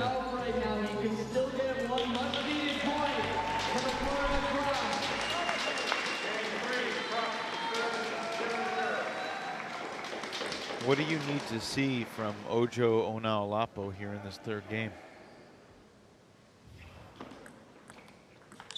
I think just more commitment to the first ball and into the rally, and then maybe giving himself a little bit more time to get to the next ball to connect them together. I think the recovery after the first attacking ball is really important for him.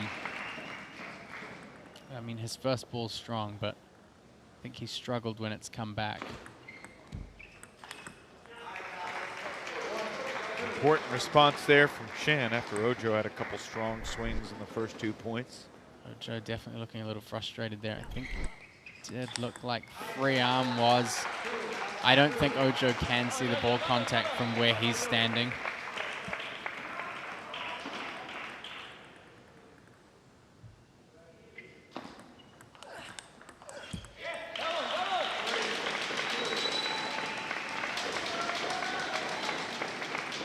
This is where I can kind of relate to this, but being a left-hander is difficult when you have 2 umpires, because the angle to the umpire that's sitting on this side is much more open than it is to down the line. So when you're judging if the serve contact is blocked from view, it can be, there's like a little bit of discrepancy between what that umpire can see and what the player can see being directly down the line. That just caught the edge. Ojo sweeps it this time.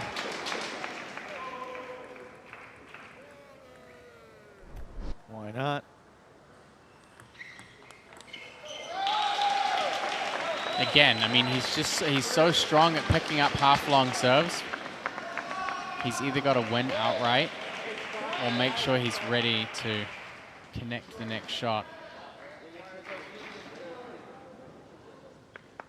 Right now, the Crocs could do with this game being won by Ojo to level the team score up. Like the match earlier tonight, regardless of what transpires in the final 4 games, the golden game will be the decisive factor to determine the winner of the team match tonight. Ojo's warming up.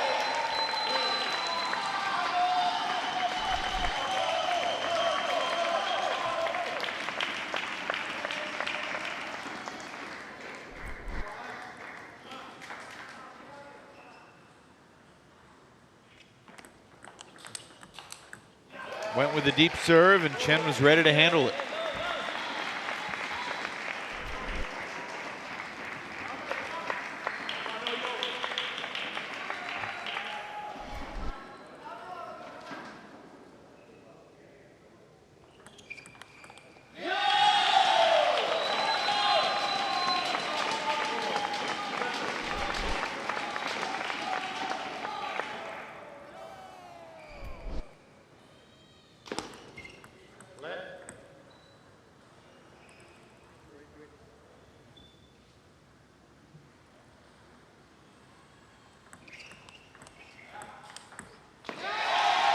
Ojo just taking a little bit more time there to focus on the placement and the weight transfer. Got that ball out wide to the forehand. Bit of inside-out angle too.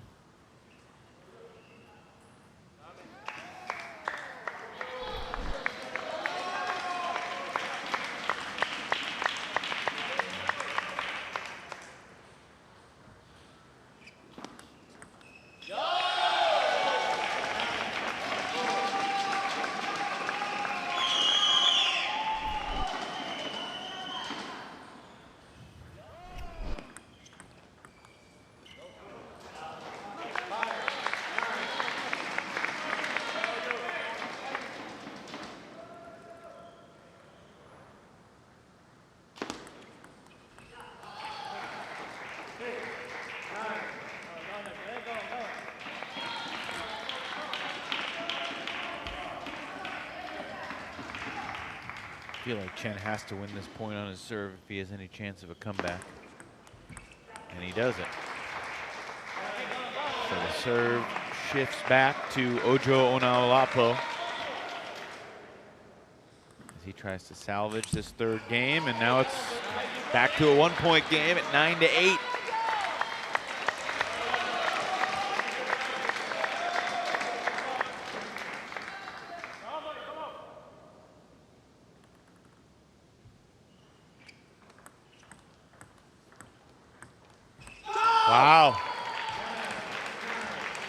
So Chen wins both points on Ojo Onaolapo's serve. And from down 9-6, it's now 9-all, and Chen can taste a 3-0 sweep.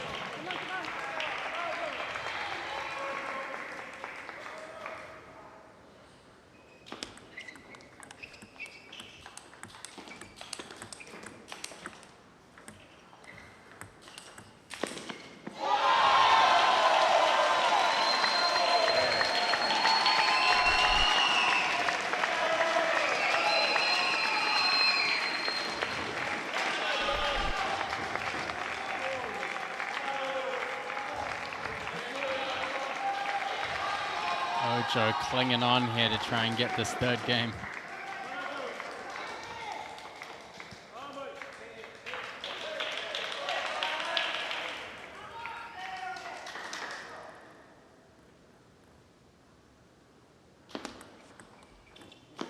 How about that return?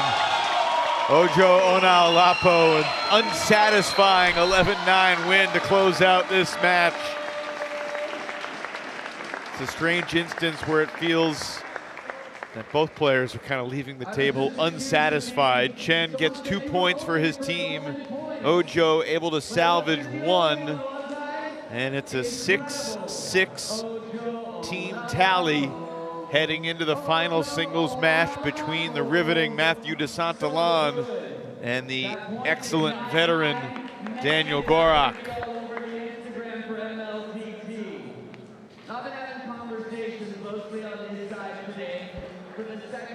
So Chen's second time facing the Florida Crocs. He took 2 out of 3 from Benjamin Brossier back in September.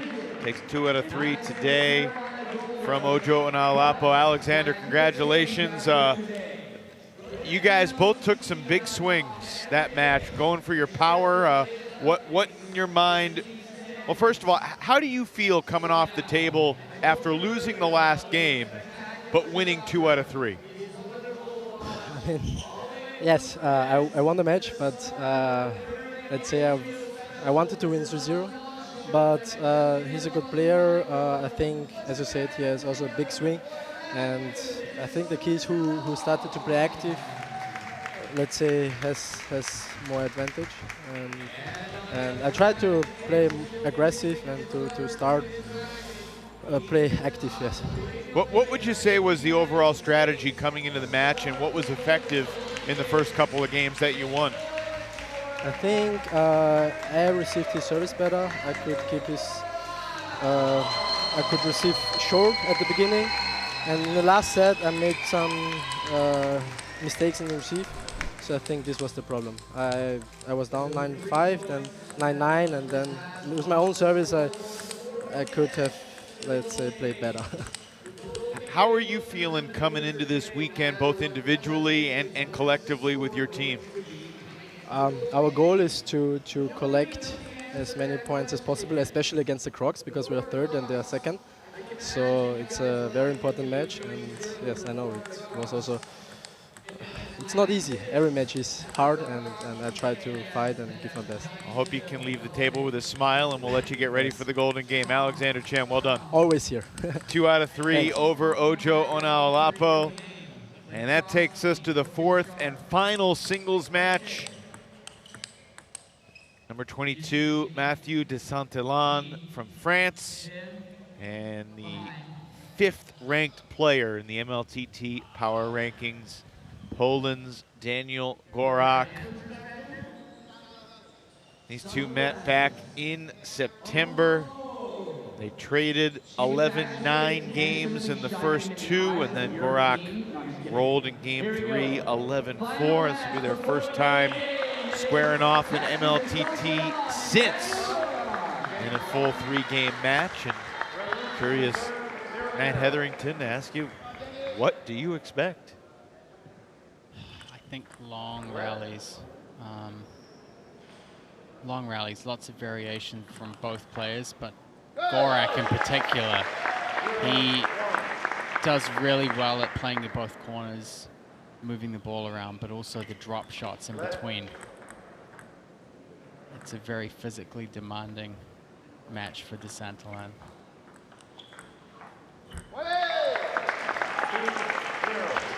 mentioned it earlier, DeSantalon a little under the weather, but you watched him in warm-ups. You feel like he's at a pretty good level. Yeah, I mean, he was hitting the ball well, but when you have to run all over the court, and the man runs all over the court in almost every point, it's pretty physically taxing. But also there's the mental focus that you need to think about as well. So, yeah, I don't know like what degree of unwellness he's feeling out there, but even a little bit when you're playing a professional match is tough. But, you know, of course the team need him here, and it's great seeing him out there playing.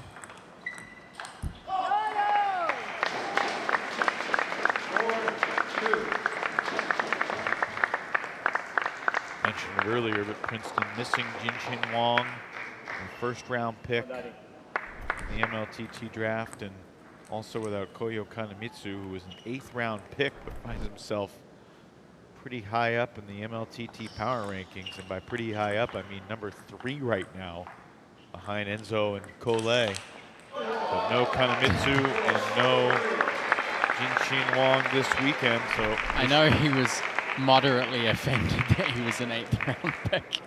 I mean, it's pretty surprising. I guess a lot of people maybe not as familiar with him. 4-all now. DeSantalon grinding his way back into it. Revolution re-signing Nishant Labaku, who played for them as a free agent signee in Rock Hill.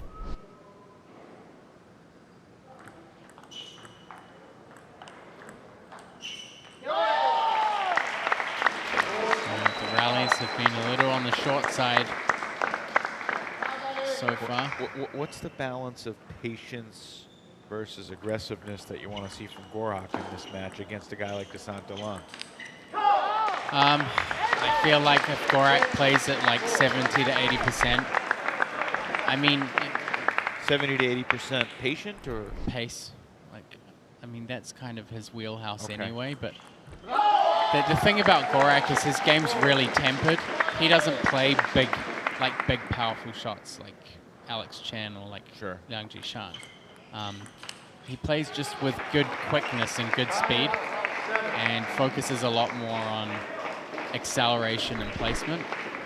I think that plays really well for him when it comes to playing a defensive player.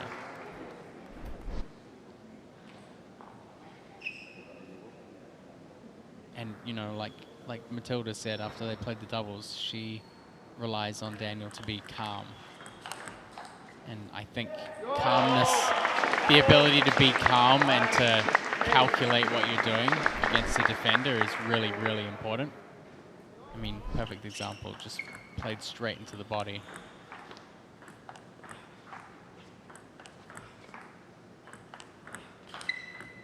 Wow.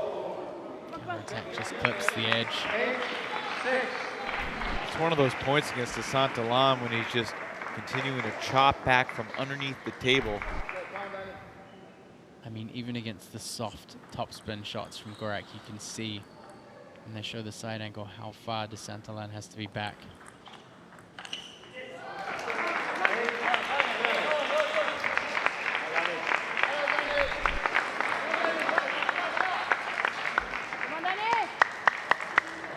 For DeSantalon, the defense is about changing spins, changing depth.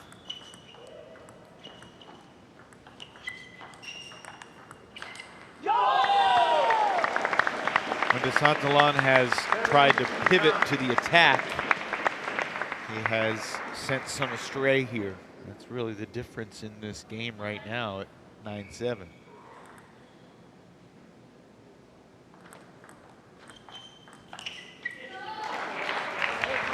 Gorak opens the door. You will see on a lot of occasions DeSantalon flipping his racket over as well. So on the black side he has long pimpled rubber, which helps for playing defense, helps reverse the spin a little bit. Very common for defensive players to have, I would say the majority still use long pips on the backhand, but some have short.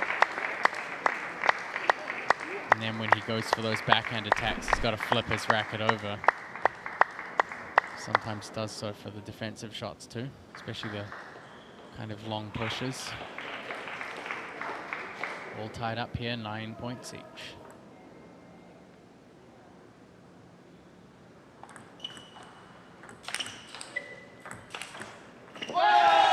Too good from Gorak there. Big point. Tough angle.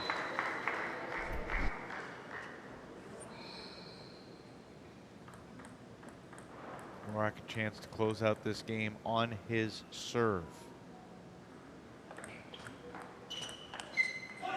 But he can't do it. And it's 10-all. Santalan's done a great job of mixing up the spin variation on the backhand chop.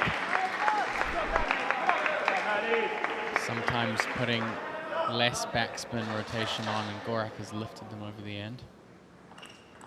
How about that effort coming from behind from Matthew de Santalan? Princeton Revolution over here with a bit of a revolution by 1 point. Man, at 7-9, there is so much going on. This is what I love about table tennis. You could have been playing for 20 years in competition and still be trying to figure out what happened at 7-9 that gave Matthew de Santalan that edge, that gave him confidence. That's got to be really sweet for Matthew de Santalan to get off to that start. So for those of you that don't know, Matthew de Santalan's racket has two very different surfaces. Winning, I mean, that game was about as close as it could be, catching a couple of edges. Definitely saw a few uncharacteristic errors from Gorak that I think he would probably reel in the second game. A couple of misses over the end. An attack from either side and vary the spin by changing which rubber is where. And also, mentioned it during the doubles match, Gorak went 10-2 in 4 singles matches down in Rock Hill. He had a pretty incredible match against Nikhil Kumar. Just swept the floor with him. Beat him 33-13 across 3 different games. Took 2 out of 3 from Texas's David Macbeth. Beat Taowen Zhang 3-0. Closer games, 11-9, 11-6, 11-9. And he took 2 out of 3 from Portland's Jiwei Shah on the final Sunday of action in Rock Hill, South Carolina.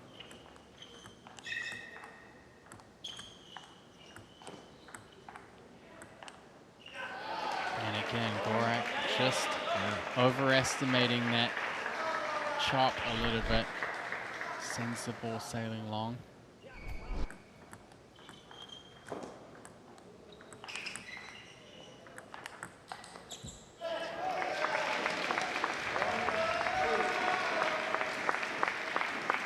I think there's going to be a lot of expectation on Gorak this weekend, being the #1 draft pick for the Crocs. #2 pick overall. Yeah, and also being a Florida resident as well on top of that. He's never lost an individual singles match to Princeton. Took 2 out of 3 from de Santalan in September. Took 2 out of 3 from Jinxin Wang in both October and November. That's more like it.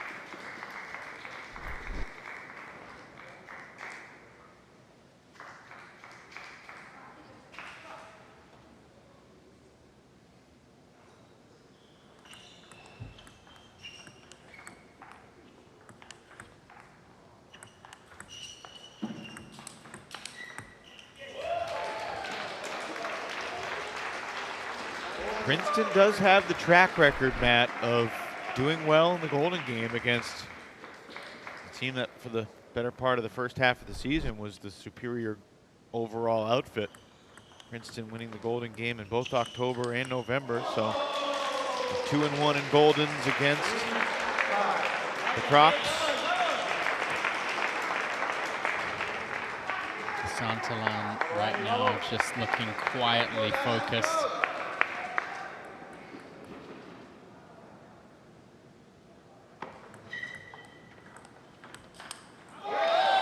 Hasn't been afraid to flip the racket over and go for those backhand attacks. Some have landed, some haven't.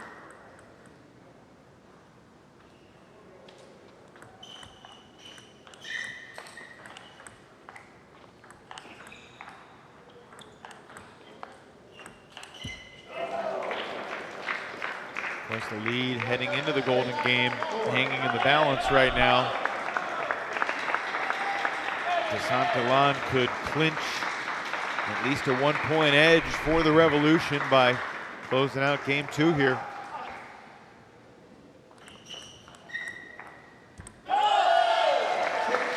Gorak's going to have to step things up here. He's trying to bring the positive energy even after the error from Santalan. Only takes 1 point sometimes for the momentum to flip. Yeah, I mean, having confidence and really committing to your shots is so important against defensive players. You have to be very sure of yourself.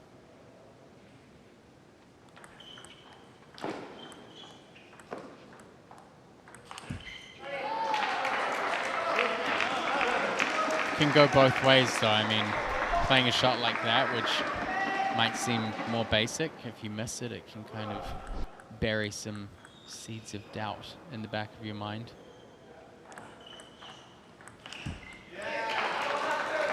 So there are a lot of mental shifts in these kinds of matches. I have a feeling also Gorak was away over the Christmas and New Year break, so I'm not sure how much he's been practicing in the last few weeks.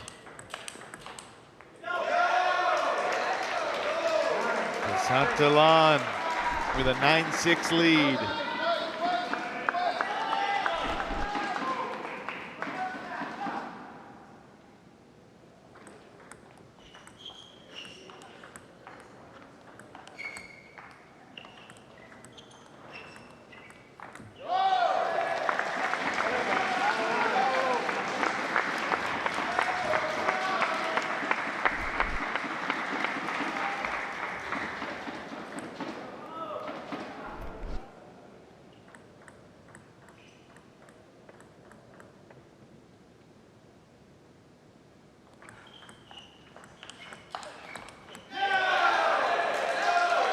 Gorak just not getting his racket in the right position. You could see him earlier kind of motioning that he wasn't finding the middle of his racket.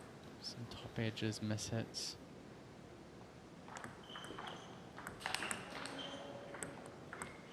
And the drop. Perfect 2 bounce there from Daniel Gorak. Don't see that too often. Well, ironically enough, about 5 hours ago, I shared the video of when Daniel did that in their first match with the caption, "I wonder if we'll see this match up again tonight." The ever clairvoyant Matt Hetherington setting the stage hours before, delivering the analysis in every way. 10-9 now.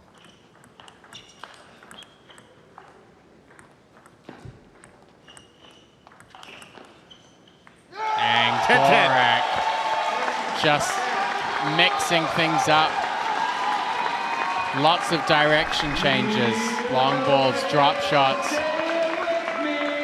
It's pretty crazy how stoic Gorak is on the outside. Sure, on the inside, he's churning a little bit. front of these hometown fans.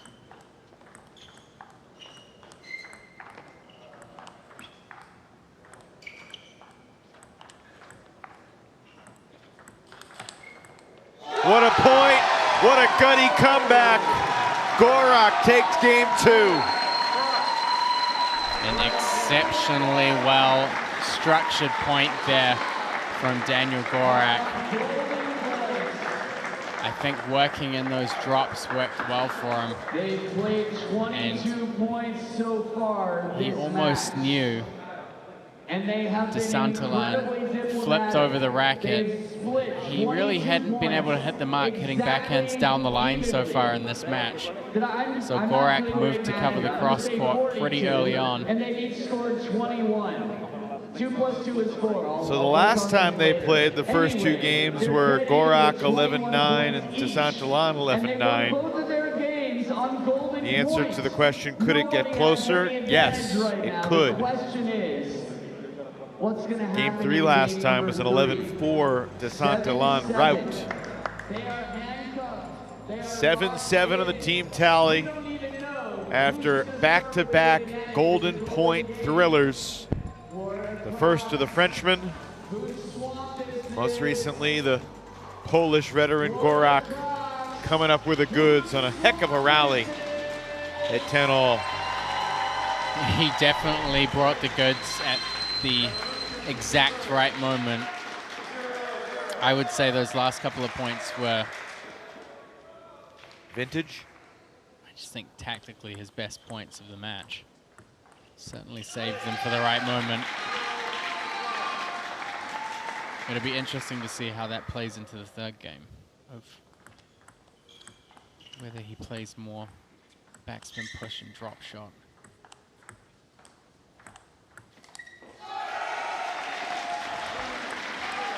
I think we'll see a much more controlled Daniel Gorak.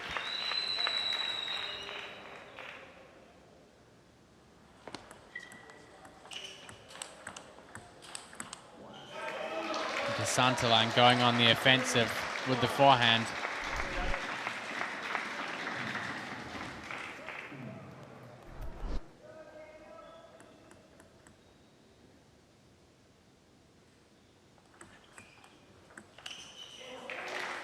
Gorak sends it long. Again, that low spin chop just floated on by DeSantolan.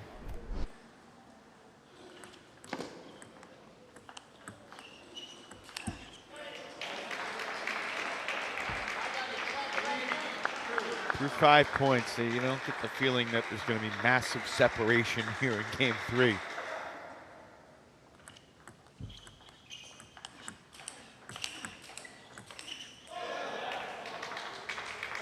This time Gorak caught the ball early. DeSantolan just clipped the top edge.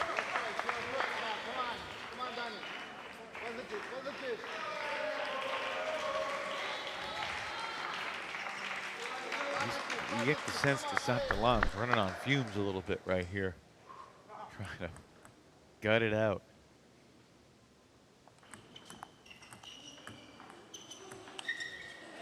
And again, Gorak just sending the ball long. Neither of these players, you know, really showing too much energy outside of the rallies, but the focus is impressive. Obviously, we got the Golden Game on tap. It's going to be a 1-0 lead to start the Golden Game one way or another. We'll see what Matthias Havassan and Frank Arias want to do in terms of the order, the matchups after the business end of this match between Gorak and DeSantolan.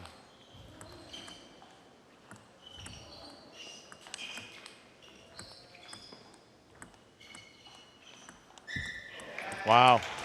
Gorak trying to work in some more drops. I think smart play, but again, even a tiny bit of hesitancy in the shot or an incomplete follow through or a little bit less weight transfer. Of course, right when I say there's going to be no separation, DeSantolan scores 4 in a row.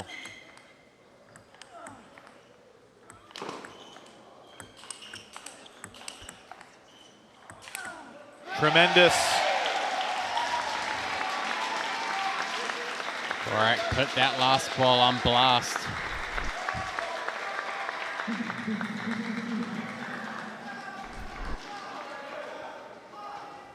Still a pretty big hill to climb. Sends the ball long again. Just going for too much acceleration on those softer, less spinny chops from DeSantalan. Defensive variations played well.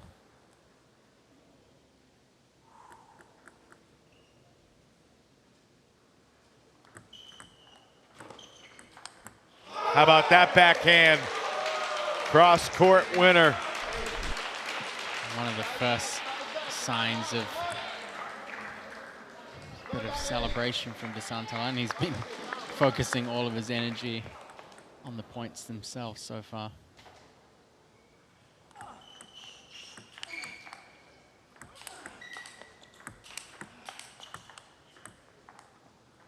And DeSantalan off to a huge lead here in the third. You know, we'll see if history repeats itself, Matt, but in each of the previous 3 matchups between Princeton and Florida, the score going into the Golden Game was 8-7. And the team that had 8 won the Golden Game every time.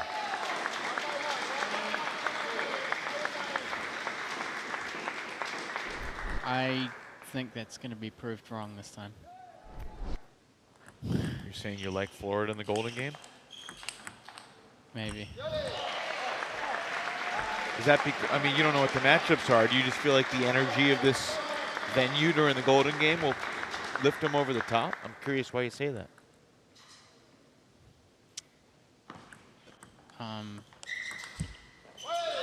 Obviously, Gorak's not done yet here.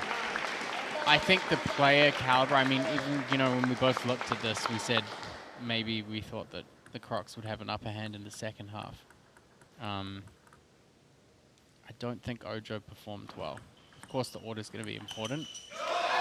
But also when you factor in the potential to add in Matilda Ekholm, maybe against Angela as well, I still think the Crocs have the upper hand. Match point for DeSantalan. That'll do it. A gutty, gritty effort from the chopping Frenchman. He takes game 3, 11-6. Takes 2 out of 3 from Gorak and gives Princeton the 8-7 lead heading into the Golden Game. I don't think that even the owners of Princeton, who are over there in the corner, would have thought that they would have this strong a showing without 2 of their leading men. And I know that there's Roger Kang and Andre Liu. I know they definitely saw the challenge ahead of them, knowing the team that they had here, but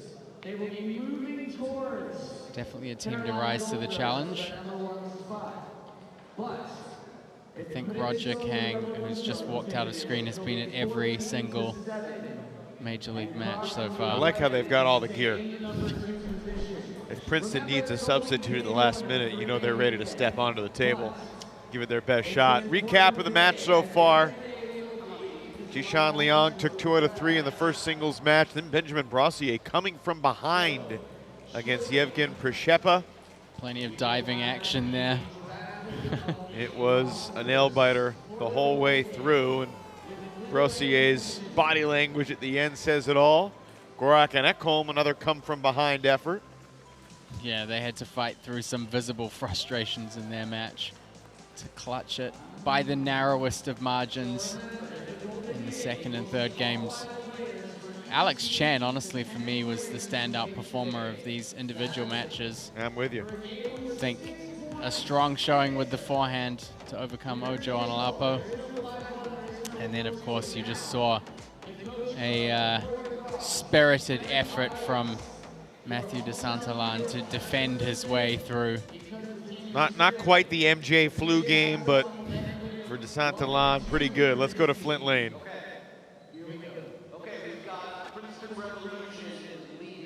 8-7. You'll start the golden game with 1 point. Florida Crocs, who will you play first? Daniel Gorak is your number 1. Who's your number 1? Mathieu de Saint-Hilaire. Mathieu de Saint-Hilaire is your 1. Who's your number 2? Jishan Liang. Jishan Liang is your number 2. Who's your number 2? Marc Duran. Marc Duran is your 2. And who's your 3? Benjamin Brossier. Benjamin Brossier is your 3. Coach? Yevgen Prishepa. Yevgen Prishepa is your 3. And your 4? Alex Chen. Alex Chen is your 4, making Angela your 5. Who will be your 4? Ojo or Matilda? Ojo. Ojo Onoaloko is your 4, making Matilda your 5. Good luck, coaches. Good luck. Well, not the spiciest change-ups from the coaches in terms of determining the order, but it was a pretty tasty 15 games we just watched, back and forth, a lot of close battles. All but one of the 15 games in this team match were decided by 5 points or less. So it'll be de Saint-Hilaire and Gorak right back to the table to begin the golden game.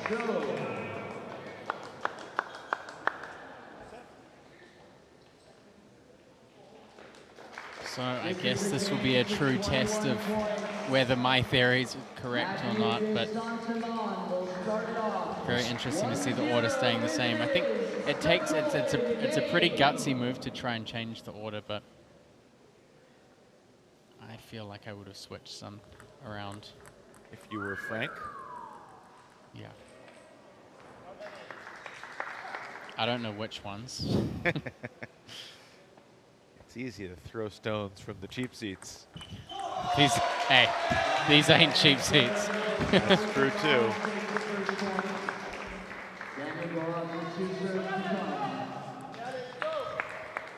Got to have some perks in the commentary booth. Elevated sideline. We've got a fantastic vantage point here at the Broward County Table Tennis Club. Action continues tomorrow and Sunday. 3-0 for de Saint-Hilaire and Princeton.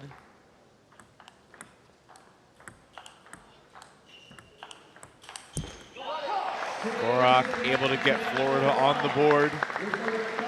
We saw a comeback in the Golden Game earlier tonight, a Golden Game that had multiple lead changes as the shift went back and forth. Carolina and Chicago. Chicago getting the better of the first place Gold Rush. I think Chicago's rooting for Princeton here to make things a little tighter in the East Division. Chicago knows that they get to face both these teams the next couple of days. Chicago, Princeton to get Saturday's 4 p.m. round started. Marc Duran doing an amazing job of coming off the bench. He's basically been there for the entire matchup after playing the first match.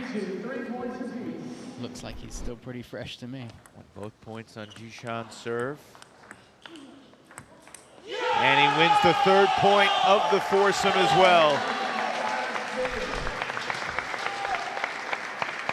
Duran finds a way to win more of those points when he's deep in the court than the average player. And he takes all 4. A sweep from Marc Duran to put the Crocs back in the lead.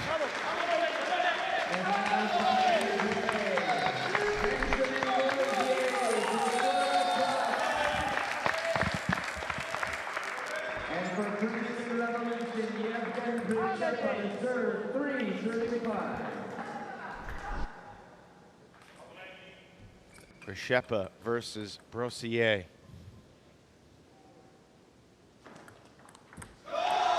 Brossier won game 2, 11-10, game 3, 11-9 when they met earlier this evening.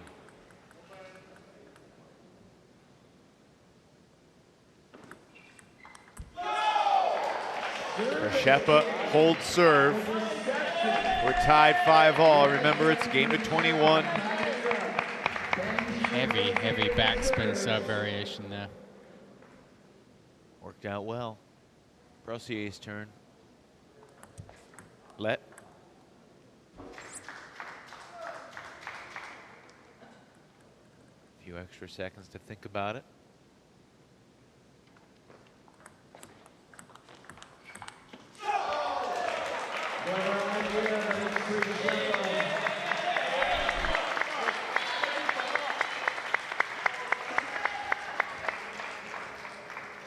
Shepa wasn't that far away from sweeping Brossier 3-0, but he went 1 and 2. Scored 3 straight points in the Golden. And Brossier salvages the final one of that 4-point sequence. It's 6 up as we go back to Alexander Chen and Ojo Onaolapo.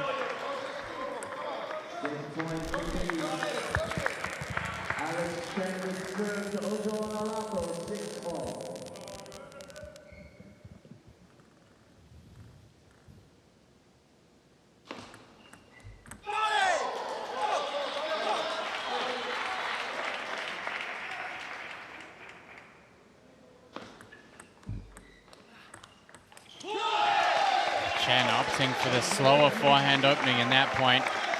Not able to connect the follow-up. All tied up here in the Golden game. That's a winner from Ojo. The type of shot that the Florida Crocs got very familiar with this past fall.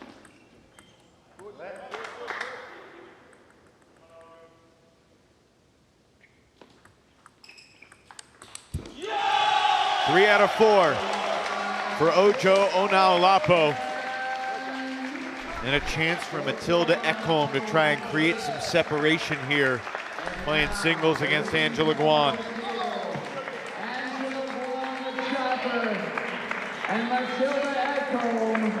Ekholm has a better track record in Golden Games than Guan does. Let's see if that trend continues.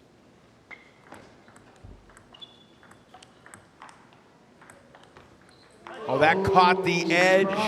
An apology from Matilda Ekholm, but I can't imagine she feels too bad about that. I mean, one of the things that Matilda said in the post-game interview in the doubles was she doesn't feel as fast as the other players. You put her in a match like this, she has much more time. Much more time to deal with an incoming ball. I think Angela in the doubles today played really well, so it's definitely an interesting matchup here.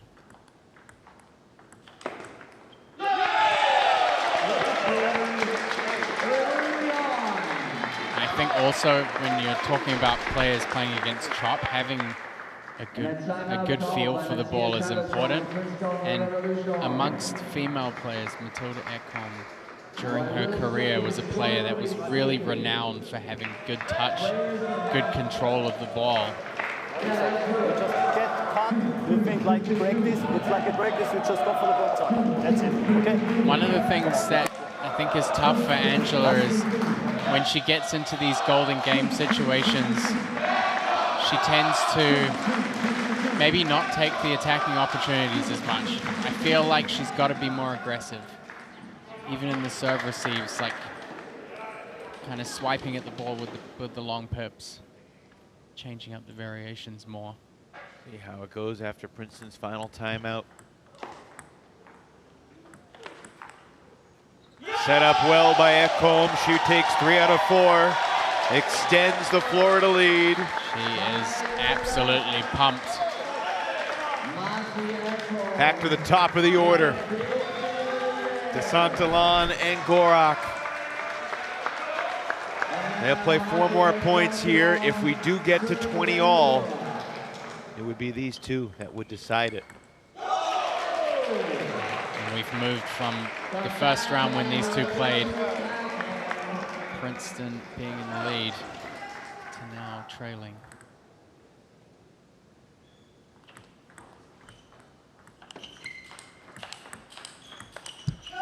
And Gorak just not finding his mark in these matchups.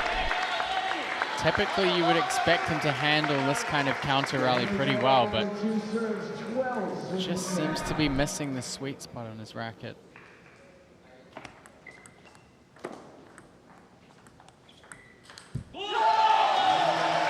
Santalan frustrated with himself that he missed that one.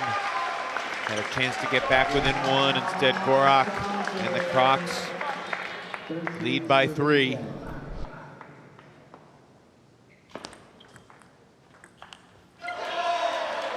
And again, sailing that ball long. It's been a common theme in points between these two.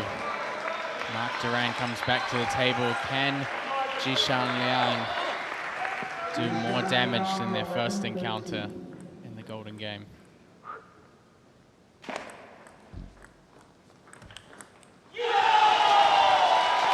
Duran is enjoying himself right now.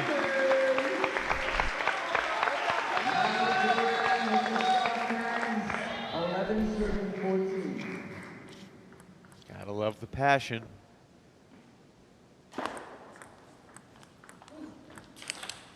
Oh, what a return! Marc Duran just pulled a rabbit out of his hat.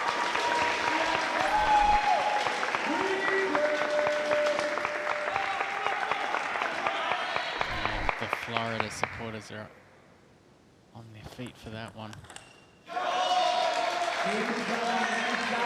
Jishan's got to be thinking, finally, one of those forehands scores me a point. Duran has scored the first 6 against him here in the Golden Game. Big point here.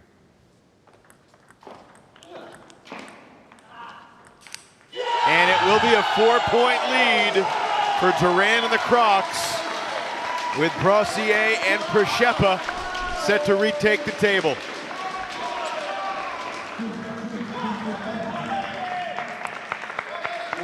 What a run in the Golden Game from Marc Duran.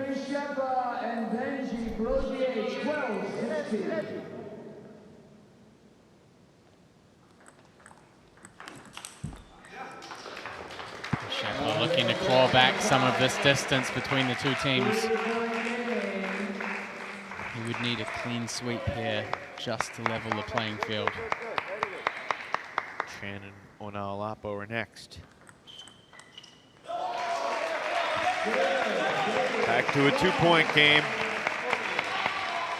Say it one more time. If it is tied 20-20 and we get the 6th ultimate golden point in MLTT history, it'll be Gorak and DeSantalan. That missed the table. Off the net, off the edge, did not hit. Service error. Timeout, Florida. Definitely great that they have a timeout in the bag.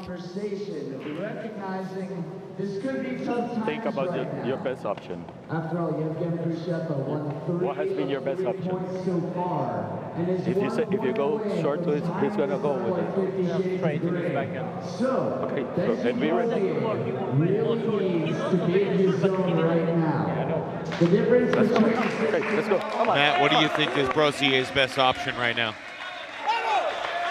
I think short reverse to the forehand. It was the serve that he discovered during their singles match worked best for him. Goes to the backhand. And he missed the table on the 3rd shot attack. Golden sweep for Przeppa. 16 all between the Revolution and the Crocs here on a Friday night in South Florida. That certainly changes the flow of things up here in this Golden Game. 4 points for Chen on Alapo, and then 4 for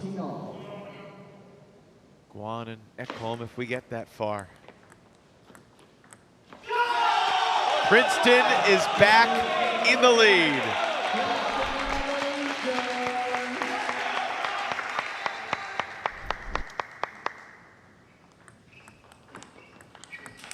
Had a feeling Ojo was going to take some big swings there. He did not wait to set it up on the attack immediately. 17 all.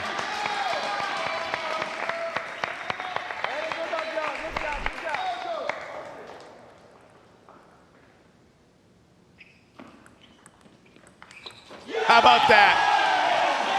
He had barely enough space to hit that ball cross court, but somehow got it down the line.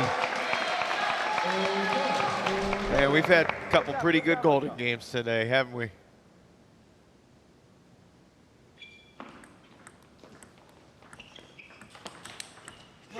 Oh, what a counter by Alexander Chen to split the 4-point sequence.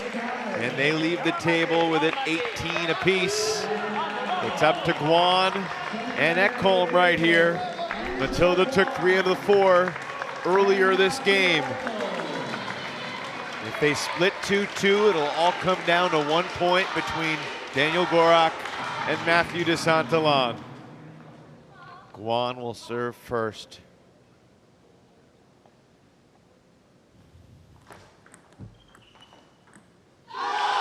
Big point for Princeton.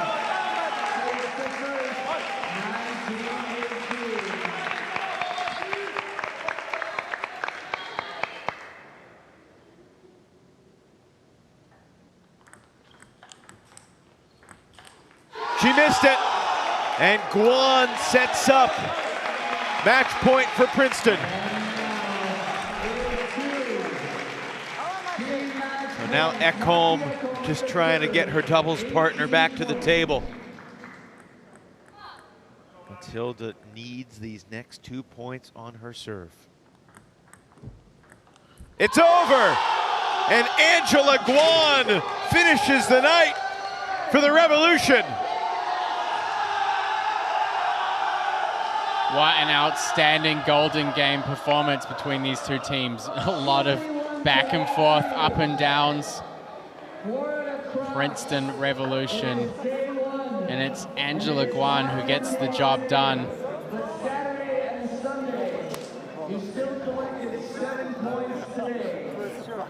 Tomorrow at 4 p.m. Very happy Princeton Revolution team there, and teams coming together there. It's a tough night, tough opening night for the Florida Crocs here on home ground. And the Crocs led 16-12.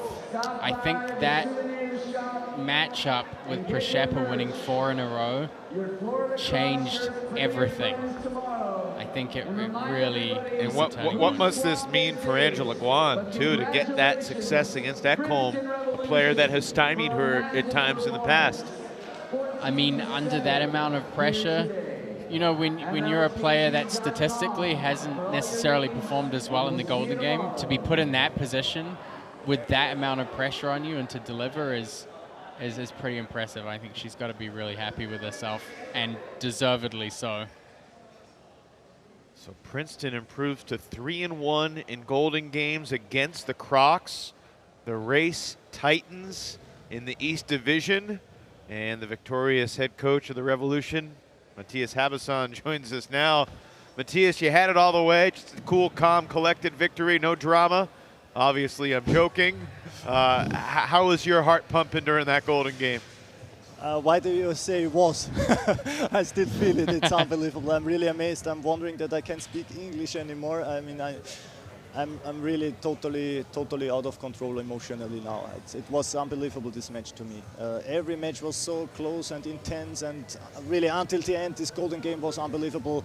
It ran against us, actually, in the middle of the Golden game, and yeah. For God's sake, I have a bunch of very good players. Or today, at least, they were unbelievable, all of them. So please don't ask me the questions of the MVP because today everybody was, I think, very, very, very solid. Well, let's go one at a time, starting with Yevgen Przeppa, who lost 2 out of 3 in singles against Brossier, but he comes back to the table. You guys were trailing by 4. It was 16-12, and he kind of triggered the turnaround. What did you see from him in the Golden game? Yeah, I mean, honestly, also in the single, he was really dominating the match. If you watch the dynamic of the games, of the points, how it ran, he was actually the better player, and that's why my hope was that in the Golden game it will be like that with a lucky end for us. Yeah. And coming into this weekend and this matchup, obviously getting this win, you have, I would say, a couple of drawbacks. I mean, you don't have Koyo here.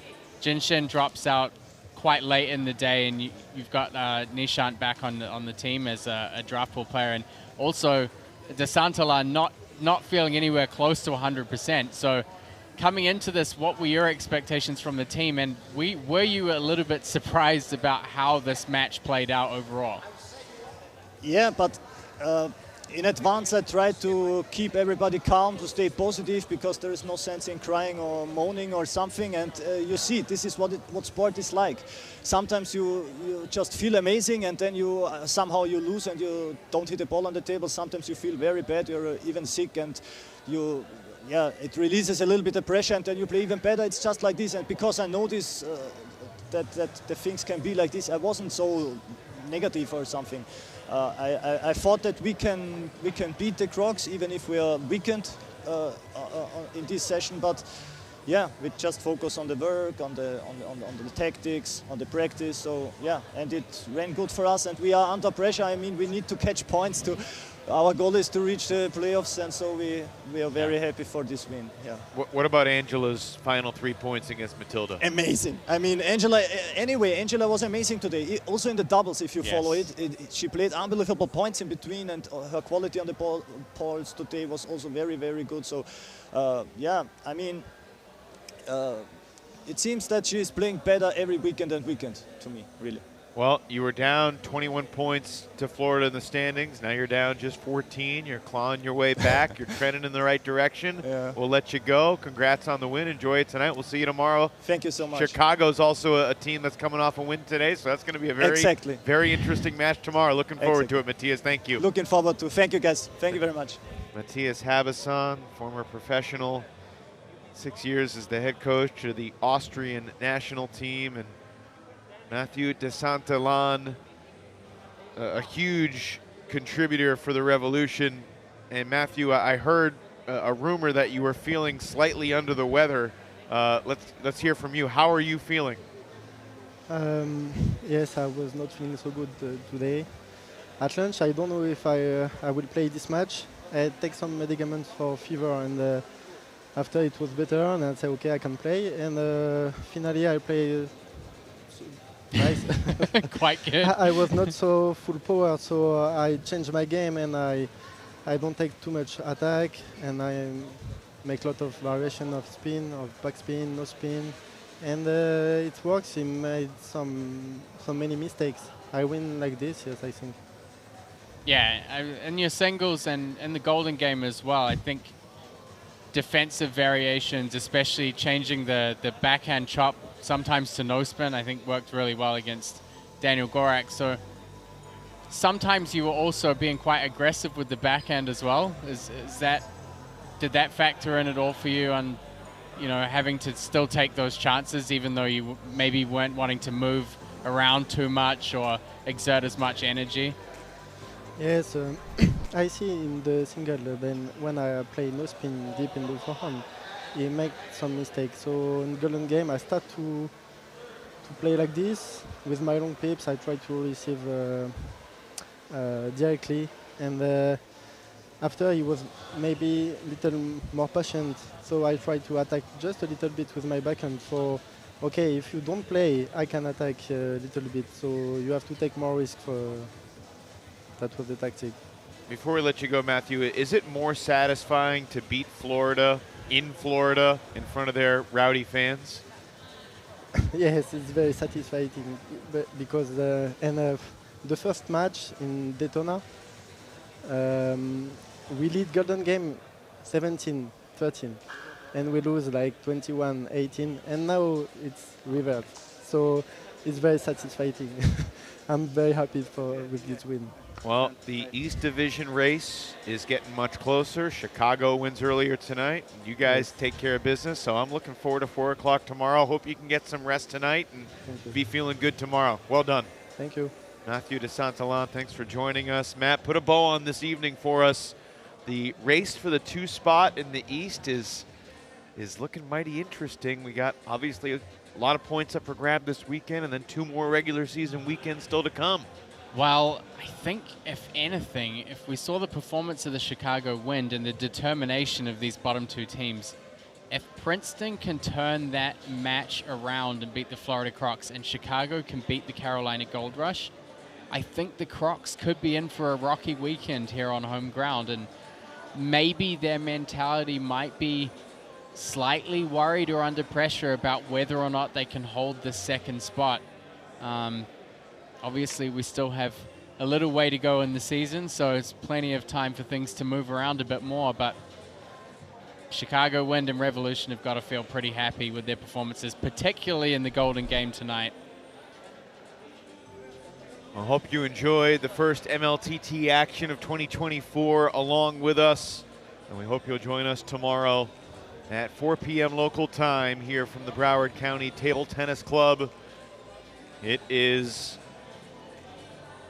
Princeton and Chicago, and then Florida and Carolina. And look, coming into the weekend, I kind of had that Florida-Carolina match circled as this is going to be the top two teams, but all of a sudden, it's that race with these two teams that are coming on strong, making a move. So we'll see you tomorrow at 4 p.m.